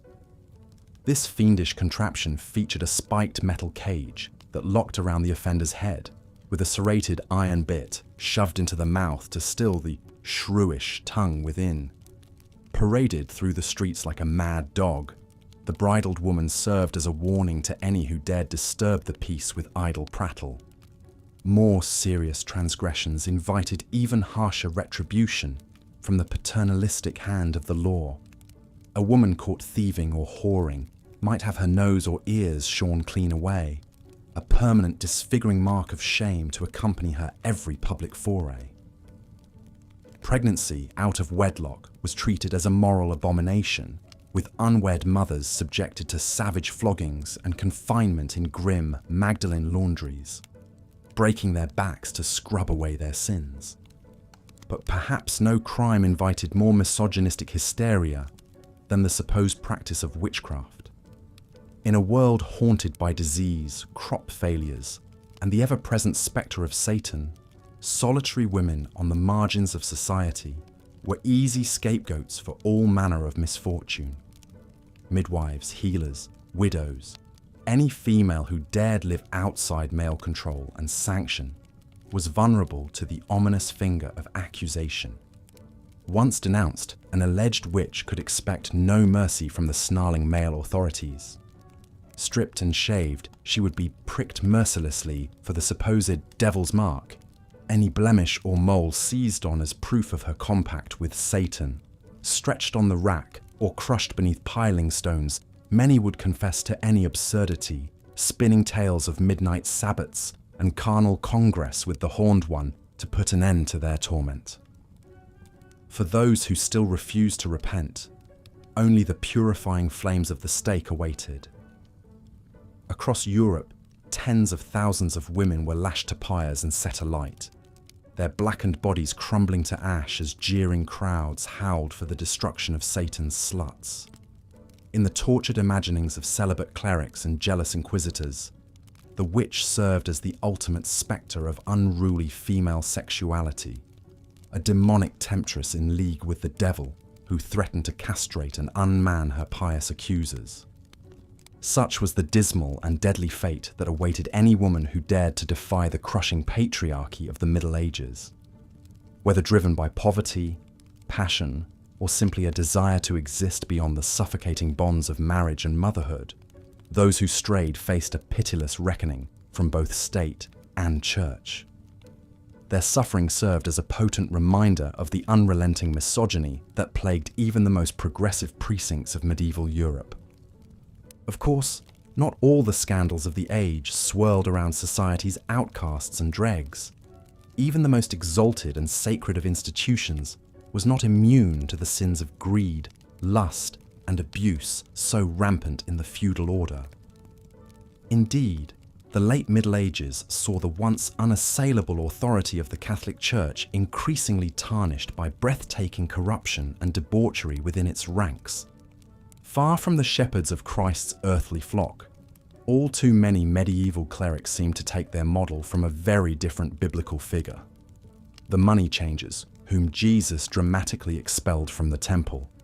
Bloated bishops and corpulent cardinals openly trafficked in ecclesiastical offices, selling choice positions to the highest buy. Content warning. This script contains some descriptions of violence and brutality in a historical context. As we've seen, the crushing inequality and desperation of medieval life pushed many to the fringes of society and into a life of crime. With no formal police force and only sporadic military patrols, the highways and byways of Europe became the haunts of bandits and brigands preying on travellers. One such highwayman was Jack Cornwall, a farmer turned outlaw in the 14th century England. Born to an impoverished peasant family, Jack grew up in a crumbling hovel, his belly often aching with hunger. As a young man, he dutifully worked the fields of the local lord, breaking his back for meagre wages that could barely feed his wife and children. After a series of bad harvests and harsh winters, Jack's family faced starvation. In desperation, he took to the road, determined to do whatever it took to fill their bellies. He began waylaying travellers in the dense forests, demanding their coin at knife point. Though terrified at first, he soon found he had a talent for the outlaw's life. His quick wit and silver tongue helped him relieve many a fat merchant or haughty noble of their purses without resorting to violence. Jack's reputation as a gentleman thief quickly spread, and he recruited other desperate men to join his band. They became the scourge of the highways, striking fast and vanishing into the greenwood. But for all his charms, Jack was still a hunted man. The local sheriff, humiliated by his inability to catch the wily bandit, put a steep price on his head. Late one autumn night, as Jack and his men caroused at a lonely inn, the sheriff's soldiers burst in. A vicious brawl erupted, but the brigands were outmatched. Jack was shackled and dragged off to the dungeons, where he was tortured mercilessly to reveal the location of his loot. Beaten but defiant, Jack faced the magistrate with a wry smile, quipping, "I regret only that I have but one neck to give for my starving bairns." Unamused, the judge sentenced him to a grisly public execution. Before a jeering crowd, Jack was hanged, drawn, and quartered, his head mounted on a pike as a grim warning to other would-be highwaymen. Such brutal punishments were all too common in the Middle Ages, a time when justice was harsh and often horrifically violent. Authorities believed that only the most visceral, agonizing tortures and humiliating public spectacles could deter the desperate poor from crime. For petty theft, a criminal might be flogged until the skin hung from their back in bloody strips, or have a hand lopped off as a permanent mark of shame. Tongues were cut out for blasphemy, eyes gouged out for spying. The most serious offences warranted fiendishly creative punishments to inflict maximum suffering. Murderers and rebels were hung in iron gibbets, their bodies left to bloat and blacken in the sun as crows pecked out their eyes. Heretics and witches were burned alive at the stake, their screams echoing over the sobs and prayers of the bloodthirsty crowd. Traitors suffered the long, excruciating death of hanging, drawing, and quartering, dangled by the neck, cut down still alive, disemboweled, beheaded, and hacked into pieces. But perhaps no sight provoked more dread than the dungeon, that lightless stone pit where the condemned awaited their grotesque fates. Imagine the terror of being dragged down into that fetid hole, shackled to the slime-slick walls, forgotten by all but the rats and the merciless jailers. The reek of filth and fear would choke your nostrils as you listened to the ragged moans of your fellow prisoners, wasting away from starvation or gangrene. Many never even lived to see their execution day, succumbing to disease, torture, or despair. In some castles, you can still tour those medieval dungeons today, if you have the stomach for it. The cold, damp air seems to whisper with centuries of suffering. Etched into the stone walls, you'll find tally marks scratched by prisoners marking their interminable days, fragments of desperate prayers, even the occasional crude joke. Gallows humour, you might say. One night, Robert of Alton left behind an entire autobiography in his cell as he awaited execution for murder in the 1290s. Once a minor noble and celebrated tournament champion, Robert's downfall began when he ran a man through in a tavern brawl. He escaped the scene, but quickly discovered life as a fugitive suited him. He rampaged across England for months, robbing and killing with little remorse. When finally captured, after a sword fight with the sheriff's men left him bleeding and delirious, Robert faced the certainty of a brutal death. With little else to occupy him in the dungeon, he began to pen his life story on mouldering scraps of parchment. In it, he attempts to justify his actions, painting himself as a man more sinned against than sinning. He spills much ink on his ill treatment by a world he feels has betrayed him. The scorns of women, the slights from other knights, the crushing debt that led him to crime. It reads in places like the self-pitying rants of a violent narcissist. But as his execution looms, the tone shifts. He reflects with growing horror on the trail of bodies and broken lives he's left in his wake.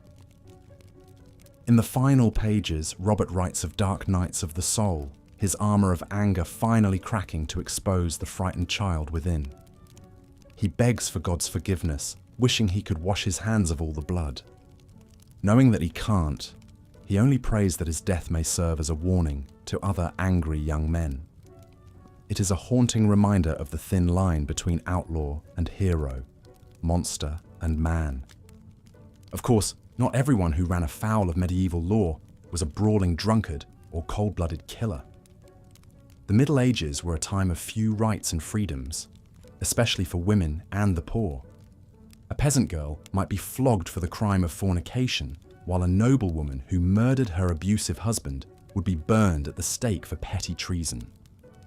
Those who spoke out against the all-powerful church could be branded heretics and tortured into recanting. Even within the church, vice and corruption festered behind a facade of piety. In 1390, a scandal rocked London when a surprise inspection found the monks of Sion Abbey drunkenly cavorting with prostitutes in their quarters. The abbot and his clerics had been running a brothel out of the monastery for years, pocketing the profits while preaching celibacy. Such hypocrisy was all too common in a time when religious authority went unchecked. Other men of the cloth strayed even further from the path of righteousness.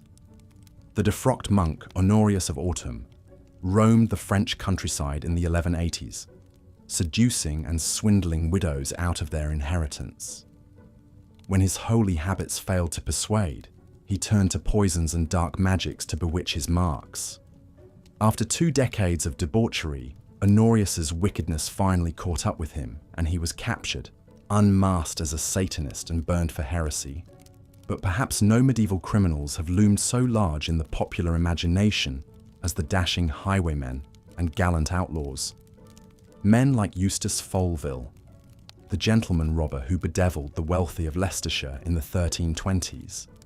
A minor noble from a once great family, Eustace turned to a life of crime after his inheritance was unjustly seized by unscrupulous rivals. Rather than let his family name founder in obscurity, he gathered a band of loyal retainers and took to ambushing the tax collectors and wealthy travellers of the realm. But Eustace was no common thug. He saw himself as a righter of wrongs, robbing from the rich and powerful to help the poor and downtrodden. After a successful heist, he was known to throw lavish feasts in the greenwood for the starving peasantry. His gallantry and generosity made Eustace a folk hero among the common people, who shielded him from the sheriff's men. Ballads and poems sprang up extolling his virtues, casting him as a merry prankster and wily charmer. According to legend, he could evade any trap, disguising himself as a leper, a friar, or even a comely maiden to slip past his pursuers. Some tales even paint him as a kind of Cupid, using his ill-gotten gold to dower penniless brides and unite star-crossed lovers. But in truth, Eustace's story is likely far less romantic. He and his men left a trail of bloodshed across the Midlands, and their crimes were seldom as discriminating as the ballads would have you believe. But in a time of unchecked greed and corruption, perhaps it's no wonder the people looked for heroes among the outlaws. These daring rogues and desperate peasants, wicked priests and penitent killers may have been buried long ago in unmarked graves, but their stories echo still through history. In their brutal lives, we catch a glimpse of a world with little pity for the poor and powerless, where any slip could spell disaster and even small crimes were punished without mercy. But we see, too, the spark of relatable humanity in even the lowest villain. The every person pushed to desperation by an uncaring world. The outlaw revolutionary striving to balance the scales of justice. The regretful sinner seeking redemption in his final hour. While we may shudder at their baser deeds, we can't help but feel a twinge of recognition at their all-too-human foibles and yearnings. In the final reckoning, perhaps what fascinates us most about the criminals of ages past is the mirror they hold up to our own society. How far have we really come from a world where the poor are driven to desperation, the powerful can evade justice, and a person's worth is weighted by accidents of birth and fortune? Perhaps in our morbid curiosity lingers the uneasy knowledge that, but for a trick of history, we might have found ourselves in the same wretched dungeons, our own follies and trespasses etched into the walls. But as we lie here in the comfort of our beds, the soft glow of our night lights holding the shadows at bay, we can be grateful that those brutal days are long behind us. A nightmare from which we've mercifully awoken. The outlaws and cutthroats of old have been laid to rest. Their grisly fates are fading memory. In our kinder, gentler world, justice is tempered with mercy. and even the lowest among us can hope for a measure of dignity. So let us spare a moment's somber thought for those unfortunate enough to have been born in crueler times, when life was often nasty, brutish, and short. But let us, too, take comfort in the distance we've come and the better angels of our nature that light the way forward. And with that, I bid you good night and sweet dreams, secure in the knowledge that the horrors of history are but a shadow to the progress of today. Sleep well. As the sun set over the thatched roofs and cobblestone streets of medieval England, the shadows grew long and ominous. For the poorest peasants scratching out a meagre living, each day was a struggle to survive, let alone stay on the right side of the law. Desperate times often called for desperate measures. One such desperate soul was Jack Cornwall, a humble turnip farmer from the windswept moors of Devon. Jack had always been a simple, law-abiding man, content to till his small plot of rocky soil and provide for his family as best he could. But the summer of 1352 changed everything. That fateful year, the rains failed and Jack's crops withered in the fields. His infant son fell ill with a fever and wasted away before his eyes. And when he could not pay his annual tithe to the local monastery, the abbot's thugs burned his barn to the ground as punishment, with his last scrawny ox trapped inside. Faced with ruin and starvation, something snapped inside Jack Cornwall. He took to the highways with a stout oak staff, determined to take back from the wealthy a small measure of what had been stolen from him. By the pale moonlight, he lay in wait, his rangy figure cloaked in a mouldy black hood. At first, Jack held up solitary travellers for their purses and jewels, his face hidden and his rough voice quaking with adrenaline. But as his confidence grew, so did his audacity. He graduated to ambushing merchant caravans, making off with whole cartloads of riches. The people of Devon began to whisper of a dark figure haunting the moors. The hooded demon, they called him. No one knew his true identity. Some said he could melt into the shadows, that he sold his soul to the devil for unholy powers. Others claimed he had a band of followers, an army of beggars and outlaws terrorizing travellers across the Shire. Such wild rumours were far from the truth, but Jack Cornwall did little to dispel them. In fact, the sinister mythos growing around him only made his job easier, as fear-stricken victims put up less of a fight. The hooded demon's midnight tolls became almost routine, but the highwayman's charmed luck could not last forever. In the wee hours one November night, Jack lay in wait as an opulent carriage trundled up the forest road, its noble passenger no doubt weighed down with gold and jewels. Brandishing a rusty blade, he leapt out to accost his prize, only to freeze at the steely shriek of a dozen swords unsheathing around him. It was a trap. The carriage rumbled off down the road untouched as the local sheriff's men swarmed out of the trees. Jack was beaten to the ground before he could even utter a threat, his face mashed into the freezing mud as shackles snapped shut around his wrists. The hooded demon's reign of terror was over. Word of the notorious highwayman's capture raced across Devon. In every tavern and town square, people buzzed with lurid rumours about the hooded demon's true identity and the terrible fate that awaited him. Most assumed he would hang before the week was out. But the sheriff had a crueler punishment in mind. To make an example of this brazen outlaw who had terrorised his lands, he ordered the prisoner publicly gibbeted, left to die of exposure in an iron cage hung from a crossroads gallows, his wretched body picked apart by ravens as a warning to all who would defy the law. Jack Cornwall's trial was a swift and one-sided affair, a mere formality in the eyes of the court. Still bruised and bloodied from his capture, he was dragged before the bailiff in chains, a rotten cabbage bouncing off his head as the crowd jeered his ragged appearance. The sheriff laid out the charges: highway robbery, assault, Satan worship, sedition. Jack protested that he was a humble farmer, driven to desperation after a run of misfortune that was no fault of his own. But his words fell on deaf ears, and when the bailiff asked if any would speak in the prisoner's defense, he was answered only by a stony silence. Faced with a table laden with the jewels and silks he had stolen, Jack Cornwall could mount no meaningful defense. The hooded outlaw could only hang his head as the bailiff declared him guilty on all charges and handed down his sentence, death by gibbeting, to be carried out at dawn. A chorus of gleeful hoots and hollers rose from the mob as Jack was roughly bundled out of the courthouse. Hands bound behind him, he stumbled through the muddy streets as packs of children darted out to pelt him with dung and rotted fruit, braying like donkeys at his humiliation.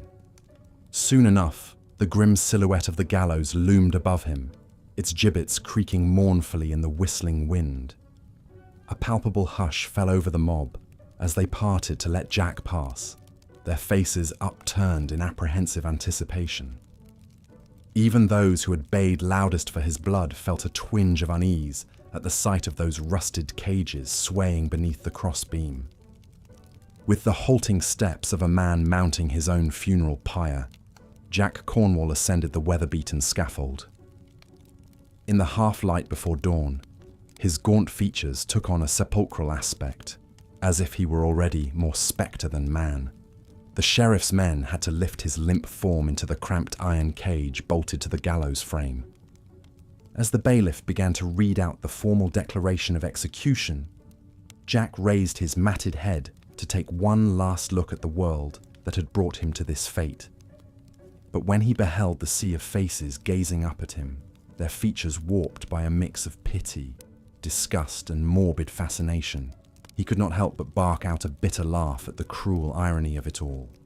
These were the same downtrodden wretches he had seen begging in the gutters, the gaunt women in tattered smocks, and the stooped old men with hands gnarled by a lifetime of thankless toil. The people whose misery and desperation he knew all too well. For had he not been one of them himself before he dared to strike back against the merciless boot of fate upon his neck? In that moment, Jack Cornwall felt nothing but a weary resignation, an acceptance that this wicked world would always crush men like him. As the bolts slammed shut on his gibbet with a resounding clang, he had no energy left to rage against his lot.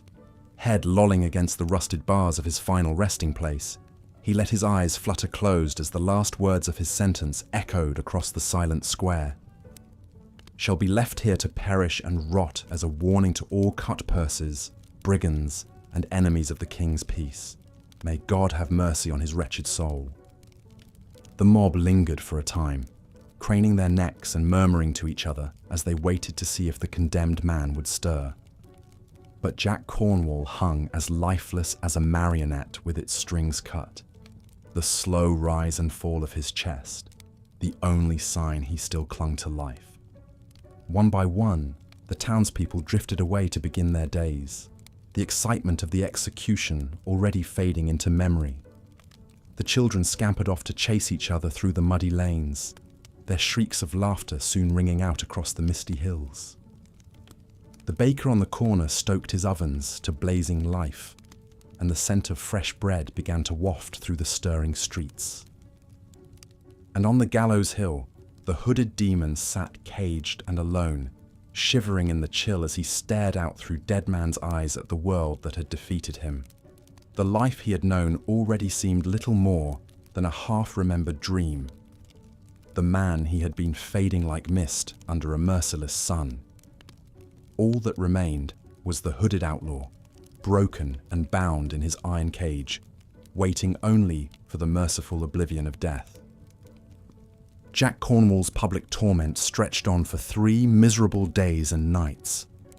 The skies wept an icy rain as he huddled against the gnawing cold, soaked to the bone in his rotting rags. Hunger and thirst clawed at his belly with ravenous talons. Sallow-faced urchins took to gathering beneath his perch, taunting him with cruel japes and jeers. "Demon! Demon!" they shrieked with malicious glee, cavorting about the gallows as they dared each other to poke his bony limbs with long sticks. Even the local dogs came to yap at his heels, baring their yellow teeth with hackles raised. Through it all, Jack could only groan piteously in his cage, eyes rolling back in sunken sockets as he shuddered against the bars. At times he slipped into a delirious fog, gibbering nonsense at the cackling ravens that circled ever closer. Death would have been a mercy. But even in his lowest moments, slumped senseless and soaked in his own filth, Jack Cornwall clung stubbornly to life. The embers of his defiant spirit still smouldered deep within, refusing to grant his tormentors the satisfaction of a swift surrender. And as minutes stretched into hours and hours into days, the hooded prisoner persisted in his iron cage. The spectacle soon began to lose its savage thrill. The children lost interest and drifted away to other amusements, and even the bailiff tired of standing guard over a single sorry outlaw hanging catatonic from the gibbet. On the morning of the fourth day, no one even bothered to glance up as they passed under the shadow of the gallows. When the end finally came for Jack Cornwall, only the howling wind and a lone raven perched high above bore witness. With a last rattling gasp, the hooded demon slipped his mortal chains and drifted off to whatever uncertain fate awaits brigands and outcasts in the next world. And so he hung, rigid and lifeless, until the bailiff's men finally cut him down and dumped his wasted corpse in an unmarked grave at the crossroads. The story of Jack Cornwall, the haunted highwayman of Devon, was not a particularly remarkable one in his day and age. Countless other desperate men took to the roads to prey on their fellow man, driven by gnawing poverty or simple greed. Public executions were a grimly routine spectacle in market squares across the land. And yet something about the hooded demon's wretched end seemed to resonate with the common folk who had watched him meet his grisly fate. In the years that followed, children continued to invoke the caged phantom of the crossroads gallows to frighten each other, daring their playmates to go and spit on the spot where he was buried after dark. Travellers still shuddered and crossed themselves as they hurried past that crumbling landmark, whispering their prayers that Jack Cornwall's unquiet ghost would not reach out to drag them back to the hell he knew so well.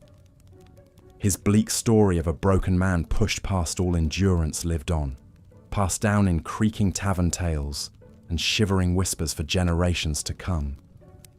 To the downtrodden and desperate, the hooded demon became a sort of twisted folk hero, a spectre of gallows-hung vengeance against the rich and mighty, however hopeless his stand had been. They raised toasts to old Jack Cornwall's memory and hummed darkly jaunty ballads about the scourge of the highways, even as they prayed their own lives would never follow his dismal path. And on chill November nights, when the skittering leaves sound like bony fingers scraping across bare branches, some folks still shuddered and peered warily over their shoulders as they scurried home through the gloom, half convinced they had caught a glimpse of a ragged black hood lurking at the crossroads up ahead, waiting to waylay the unwary. But the truth, of course, was that nothing remained of Jack Cornwall save a few yellowed bones mouldering beneath the weathered gallows hill. The man himself had been all too mortal, ground to dust between the merciless gears of his age. In that, at least, his short and brutal story was all too common, a glimpse into the miserable lives of the faceless thousands condemned by fickle fate to suffer and perish as penniless criminals, unmourned and unremembered. Welcome back, dear listener, to our immersive journey through the dark underbelly of medieval crime and punishment. As we continue our exploration, we find ourselves in the fetid alleys and seedy taverns frequented by society's most disreputable characters. Picture a dimly lit, ramshackle inn on the outskirts of 14th century London. The air is thick with the stench of unwashed bodies, stale ale, and simmering stew of questionable origin. Huddled around a rough-hewn table in the corner, a group of unsavoury men converse in hushed tones, their faces obscured by hoods and flickering candlelight. These are the members of the notorious Foleville gang, a band of aristocratic outlaws who have turned to a life of crime. At the head of the table sits their charismatic leader, Eustace Folville. Tall and lean with piercing blue eyes, Eustace cuts a dashing figure in his fine woolen cloak and tall leather boots. Born into a wealthy landowning family, Eustace had every opportunity for a life of privilege and comfort. But a taste for adventure and a hatred for injustice led him down a far different path.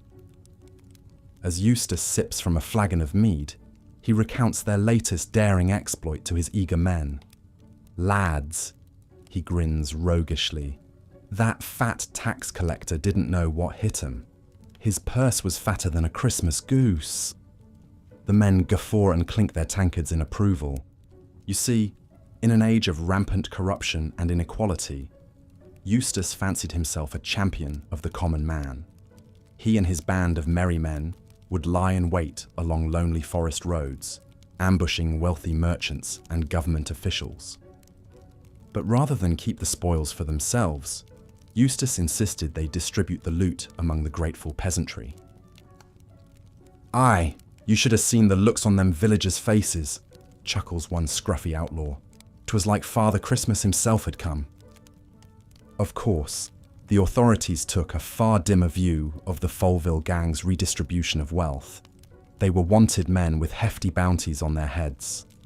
But Eustace's cunning and local popularity always kept him one step ahead of the sheriff's men. The Folville gang's exploits soon became the stuff of legend, celebrated in ballads and folklore. Tales spread of their daring daylight robberies and Eustace's incredible feats of archery. According to one story, a pursuing posse had Eustace surrounded and trapped up a tree. But the wily rogue simply leapt from the branches onto his waiting horse and galloped away to freedom, laughing heartily. But life as a medieval outlaw was still fraught with peril, however romanticized. Violent clashes with soldiers, desperate flights from the law, and the ever-present threat of betrayal were sobering realities. And if captured, a brutal public execution doubtlessly awaited, with one's name recorded as a villain for the ages.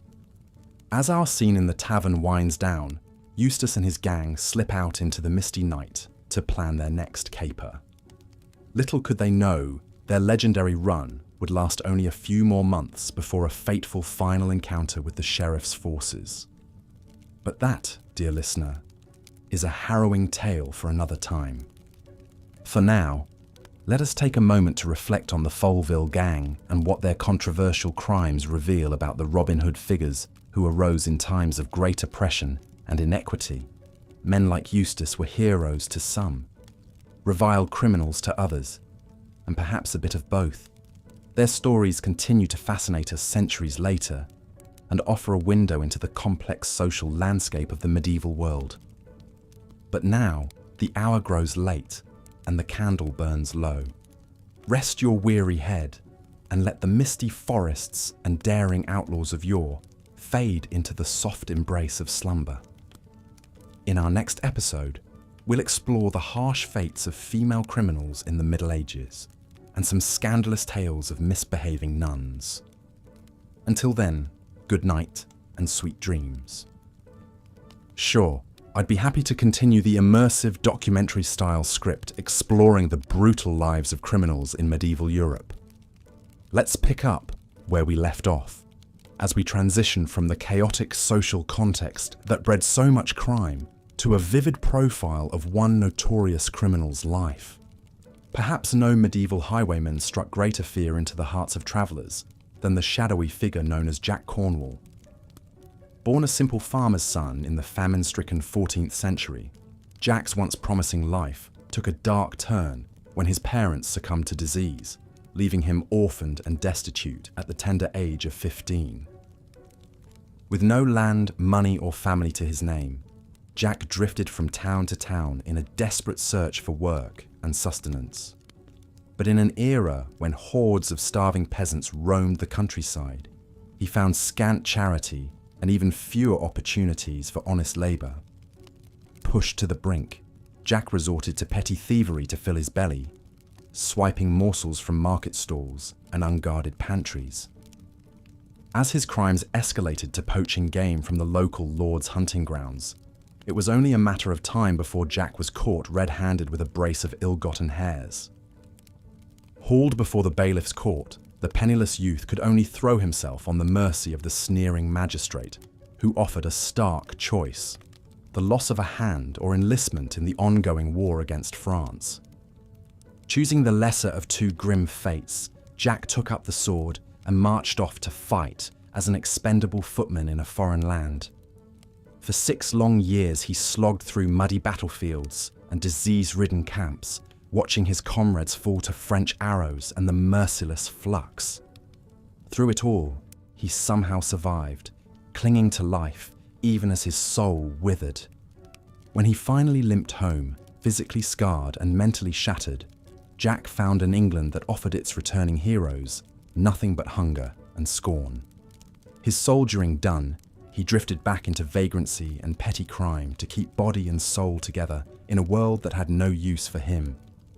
Perhaps Jack's path to outlawry was all but inevitable, given the brutality and deprivation of his early years.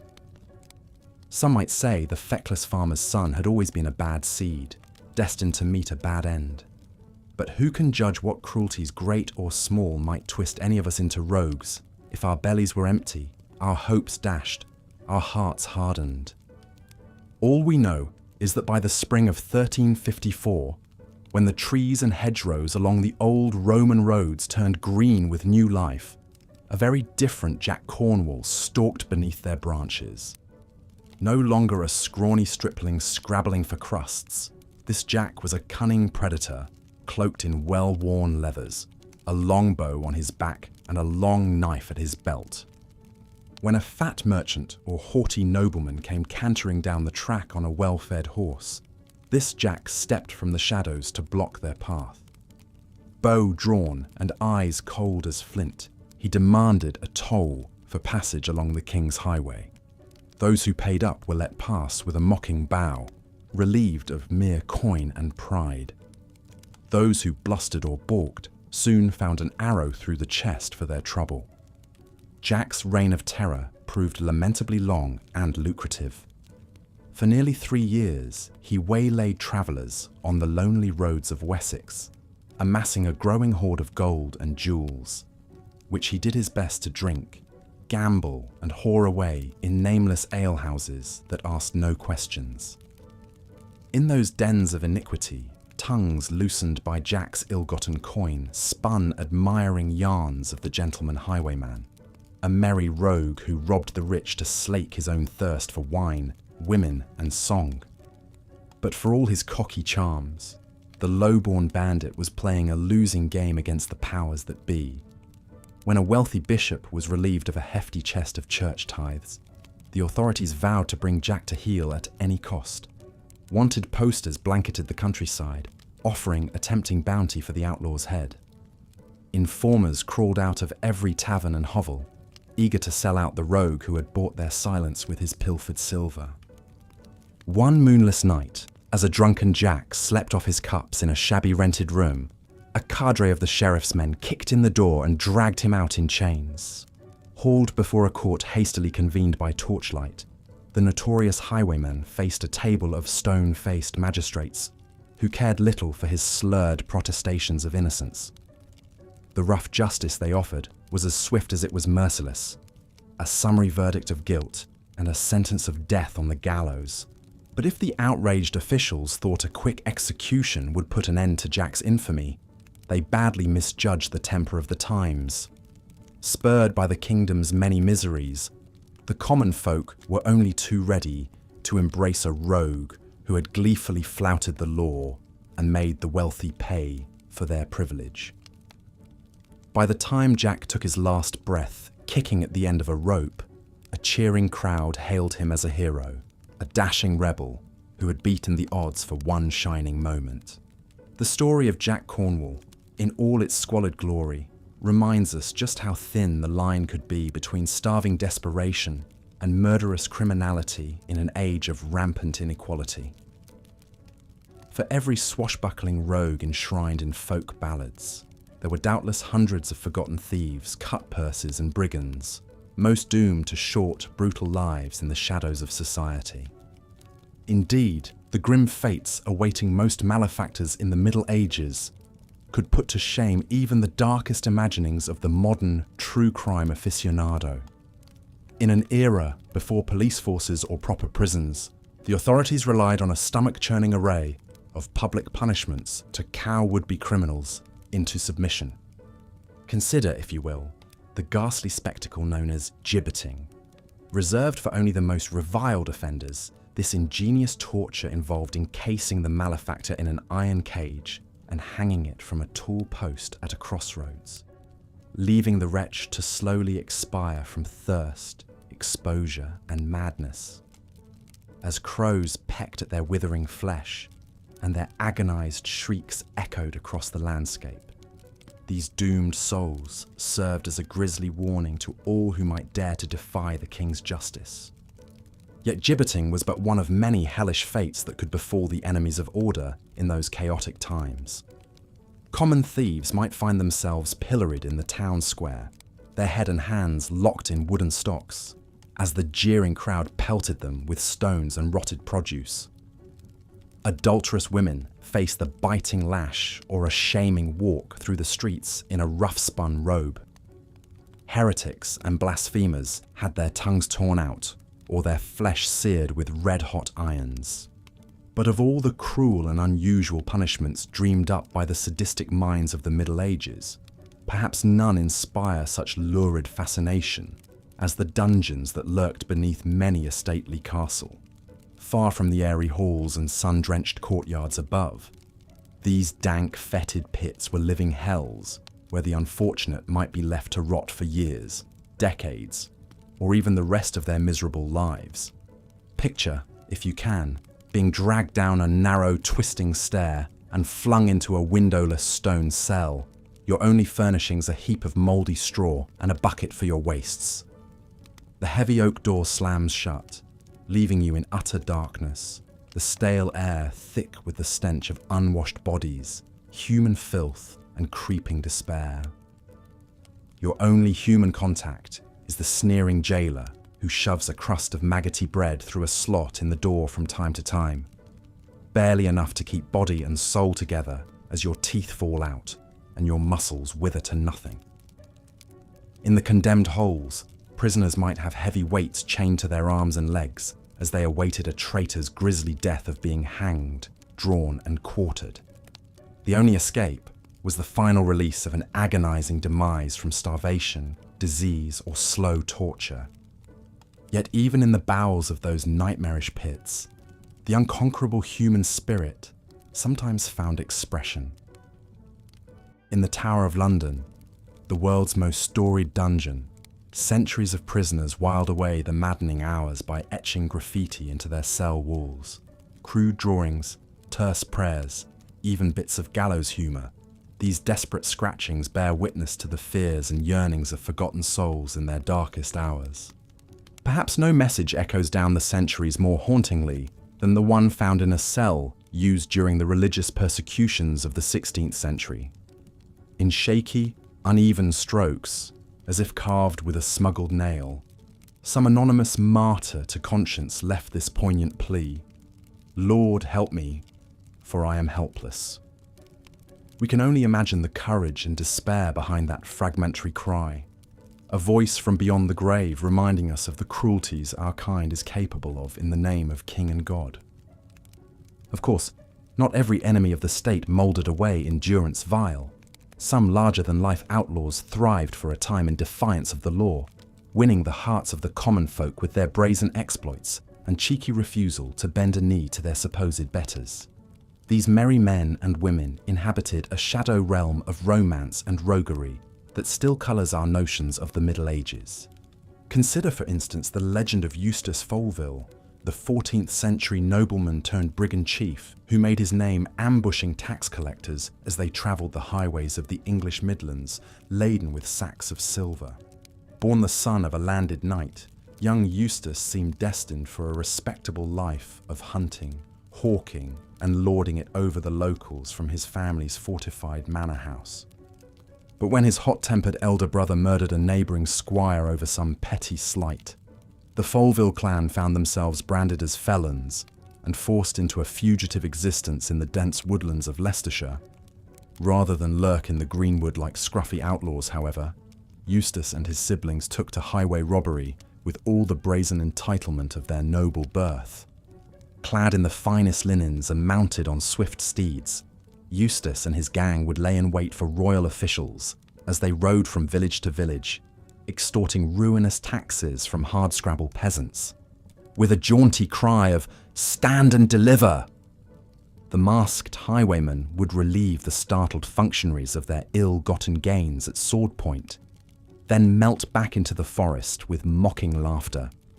According to the breathless tales told in manor houses and alehouses alike, the Foleville gang didn't keep a penny of their booty for themselves.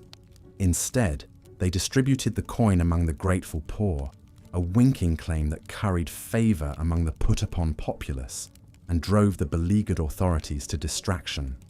So beloved were the Folevilles in the shires they preyed upon, the story went, that folk would turn up at their hideouts with offerings of food, wine, and tidings of rich prizes travelling the roads. Balladeers sang of Eustace's jaunty courage and resourceful wiles, casting him as a roguish hero for an age of corruption and want. But even the most celebrated outlaws eventually pushed their luck too far, a lesson Eustace learned the hard way on a chill autumn day in 1326. Betrayed by an informer as he lay low in a village inn, the dashing brigand suddenly found himself beset by a small army of the king's men, all hot for his head and the bounty on it. What followed was a wild chase across the back roads and byways of the Midlands, with the determined sheriff and his posse ever at Eustace's heels. One by one his companions fell by the wayside, shot down by archers or cornered and clapped in irons, until Eustace alone remained, grimly spurring his lathered horse onward. In the end, it was his own daring that undid him. Hoping to give his pursuers the slip, Eustace veered off the road and plunged into a dense copse, only to have his mount stumble headlong into a hidden ravine. Pinned beneath his thrashing steed, the luckless highwayman could only watch helplessly as his foes came crashing through the brush, bows drawn and swords bared. Some tales hold that Eustace, ever the flippant rogue, cracked one last jest as he was hauled roughly to his feet and bound for the gallows. "I pray thee, gents, handle me gently," he said to have quipped to his stone-faced captors. "'Tis not every day a gentleman stops for a hanging." A few even claim he kicked a jaunty tune as he was led to the scaffold. But in truth, Eustace's final moments were likely far grimmer than the minstrels would have us believe. For all his panache, he was still a convicted felon facing the brutal reckoning of the day. Whether he begged for mercy or blustered to the end, his fate was sealed the moment the hangman's noose closed around his neck. So passed Eustace Foleville, the courtly cutpurse whose swashbuckling legend would long outlive his mortal form. In an age of rampant injustice, he stood for a brief, shining moment as a symbol of resistance to the corrupt powers that ground the common folk beneath their gilded heels. That his story endured in folk memory for centuries to come is a testament not just to his own audacity, but to the enduring human yearning for a champion to strike a blow against oppression, however doomed the cause. Perhaps there is something of Eustace in all of us, who dare to defy the odds, to laugh in the face of our own destruction. But woe betide the woman who followed Eustace's roguish example in those unforgiving times. For the fairer sex, the perils of straying from the path of righteousness were especially dire.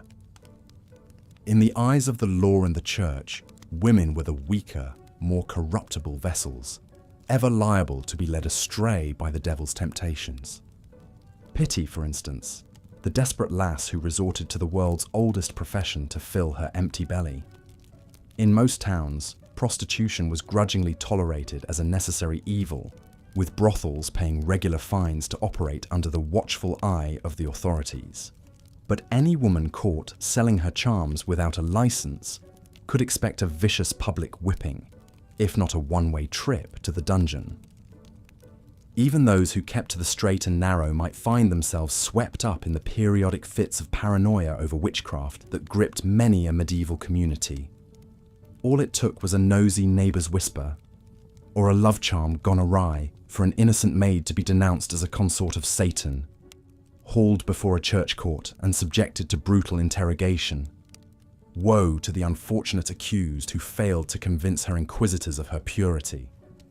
At best, she might be sentenced to a humiliating penance, paraded through the streets in a hair shirt as the pious mocked her shame. At worst, she could be consigned to the flames, her flesh crackling as the godly looked on in righteous satisfaction. Perhaps the cruelest fate of all awaited the desperate girl who sought to conceal an unwanted pregnancy, only to be found out when the lifeless fruit of her womb was discovered in some ditch or midden.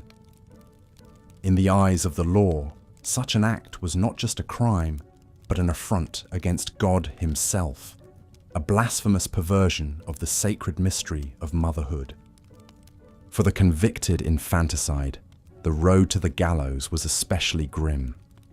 Often, she would be forced to carry the swaddled corpse of her dead babe to the place of execution, the eyes of the whole community boring into her back as she stumbled along in her final agony. In some especially cruel jurisdictions, she might even be buried alive with her tiny victim, their mouldering bodies entwined for all eternity. These, then, were the unbending codes of morality that bound women fast in the Middle Ages, the ever-present threat of hellfire and damnation that shadowed their every step. But even the haughty men who sat in judgment over them were not immune to the snares of sin, as the sordid annals of clerical crime make all too clear. For in a world where the church wielded immense temporal power alongside its spiritual might, the temptations of the flesh often proved too much for even the most exalted men of God. Brace yourself, dear listener, for a tour through the scandalous underbelly of medieval faith, a squalid saga of corruption, hypocrisy, and depravity that exposed the rot at the very heart of Christendom. Where to begin cataloguing the transgressions of the tonsured set? Perhaps with the sin of simony, the all too common practice of buying and selling church offices like so many sacks of grain. In an age when a plum bishopric could come with vast estates and an army of serfs to work them, many a grasping cleric was all too eager. As we've seen, the brutal realities faced by medieval criminals were a far cry from the romanticized tales of dashing outlaws and merry men. The vast majority led desperate, squalid, and short lives, driven to crime by poverty, abuse, or sheer survival. Even the lucky few who enjoyed brief success usually met with grisly ends as public spectacles of torture and execution. But perhaps there's a strange comfort to be found in these dark tales from our past. They remind us of how far we've come as a society, however imperfect our modern world remains. No longer must the downtrodden resort to highway robbery to fill their bellies. Gone are the days when a starving youth might have their hand chopped off for swiping a loaf of bread. We may still have crime and injustice, but it pales in comparison to the everyday cruelties of the Middle Ages. So as we lay here in the darkness, let us spare a thought for those poor doomed souls, the Jack Cornwalls and Robert of Ultons, who cried out in despair from dungeon cells or swung from gallows poles, abandoned by the world. May their suffering not have been entirely in vain. May we learn from their hard lives to build a society of greater justice, mercy, and humanity for all. The medieval world can seem impossibly distant to us now, separated by centuries of progress. But in many ways, those who lived then were no different than you or I. They too dreamed of happiness, love, and a better life, even as their world made such things a distant luxury. They struggled each day to survive and provide, by whatever desperate means necessary. Some turned to crime, others to prayer. but all were searching for a way out of the darkness. So perhaps there's a strange kinship to be found with our medieval forebears, however removed their reality was from our own. A recognition of the enduring human spirit that has carried us through plague and war, famine and tyranny, to the unprecedented peace and abundance we enjoy today. We are the heirs to their suffering, the lucky ones who made it through to a brighter tomorrow. In that sense, we carry their memory with us, whether we realize it or not. And so, my fellow traveler, I invite you to drift off into gentle slumber with a feeling of profound gratitude for the blessings of the present, for the warmth of your bed, the safety of your home, the rule of law that protects you. These are the hard-won fruits of centuries of progress, paid for by the blood and toil of those who came before. As you sink into oblivion, let your final thought be one of compassion for all those lost souls who never knew such comforts. May they rest in peace, knowing that their struggles were not forgotten. And so our journey through the annals of medieval crime comes to an end. I hope you found it a fascinating, if somewhat macabre, tour through a lost world of desperation and brutality. There are countless more tales that could be told, of daring prison breaks and infamous scandals, of corrupt sheriffs and bribed juries, but those will have to wait for another night. In the meantime, I humbly ask that if you enjoyed our time together, you might consider showing your support with a like or a subscribe. It really does help me to keep the torches burning here at the Boring History Company. But if not, no worries at all. I'm just grateful to have had you along for the ride. So thank you, dear listener, for lending me your ear and your imagination. It's been a true pleasure sharing these dark corners of history with you. I hope you'll join me again sometime for another journey into the forgotten past. But for now, I bid you good night and sweet dreams.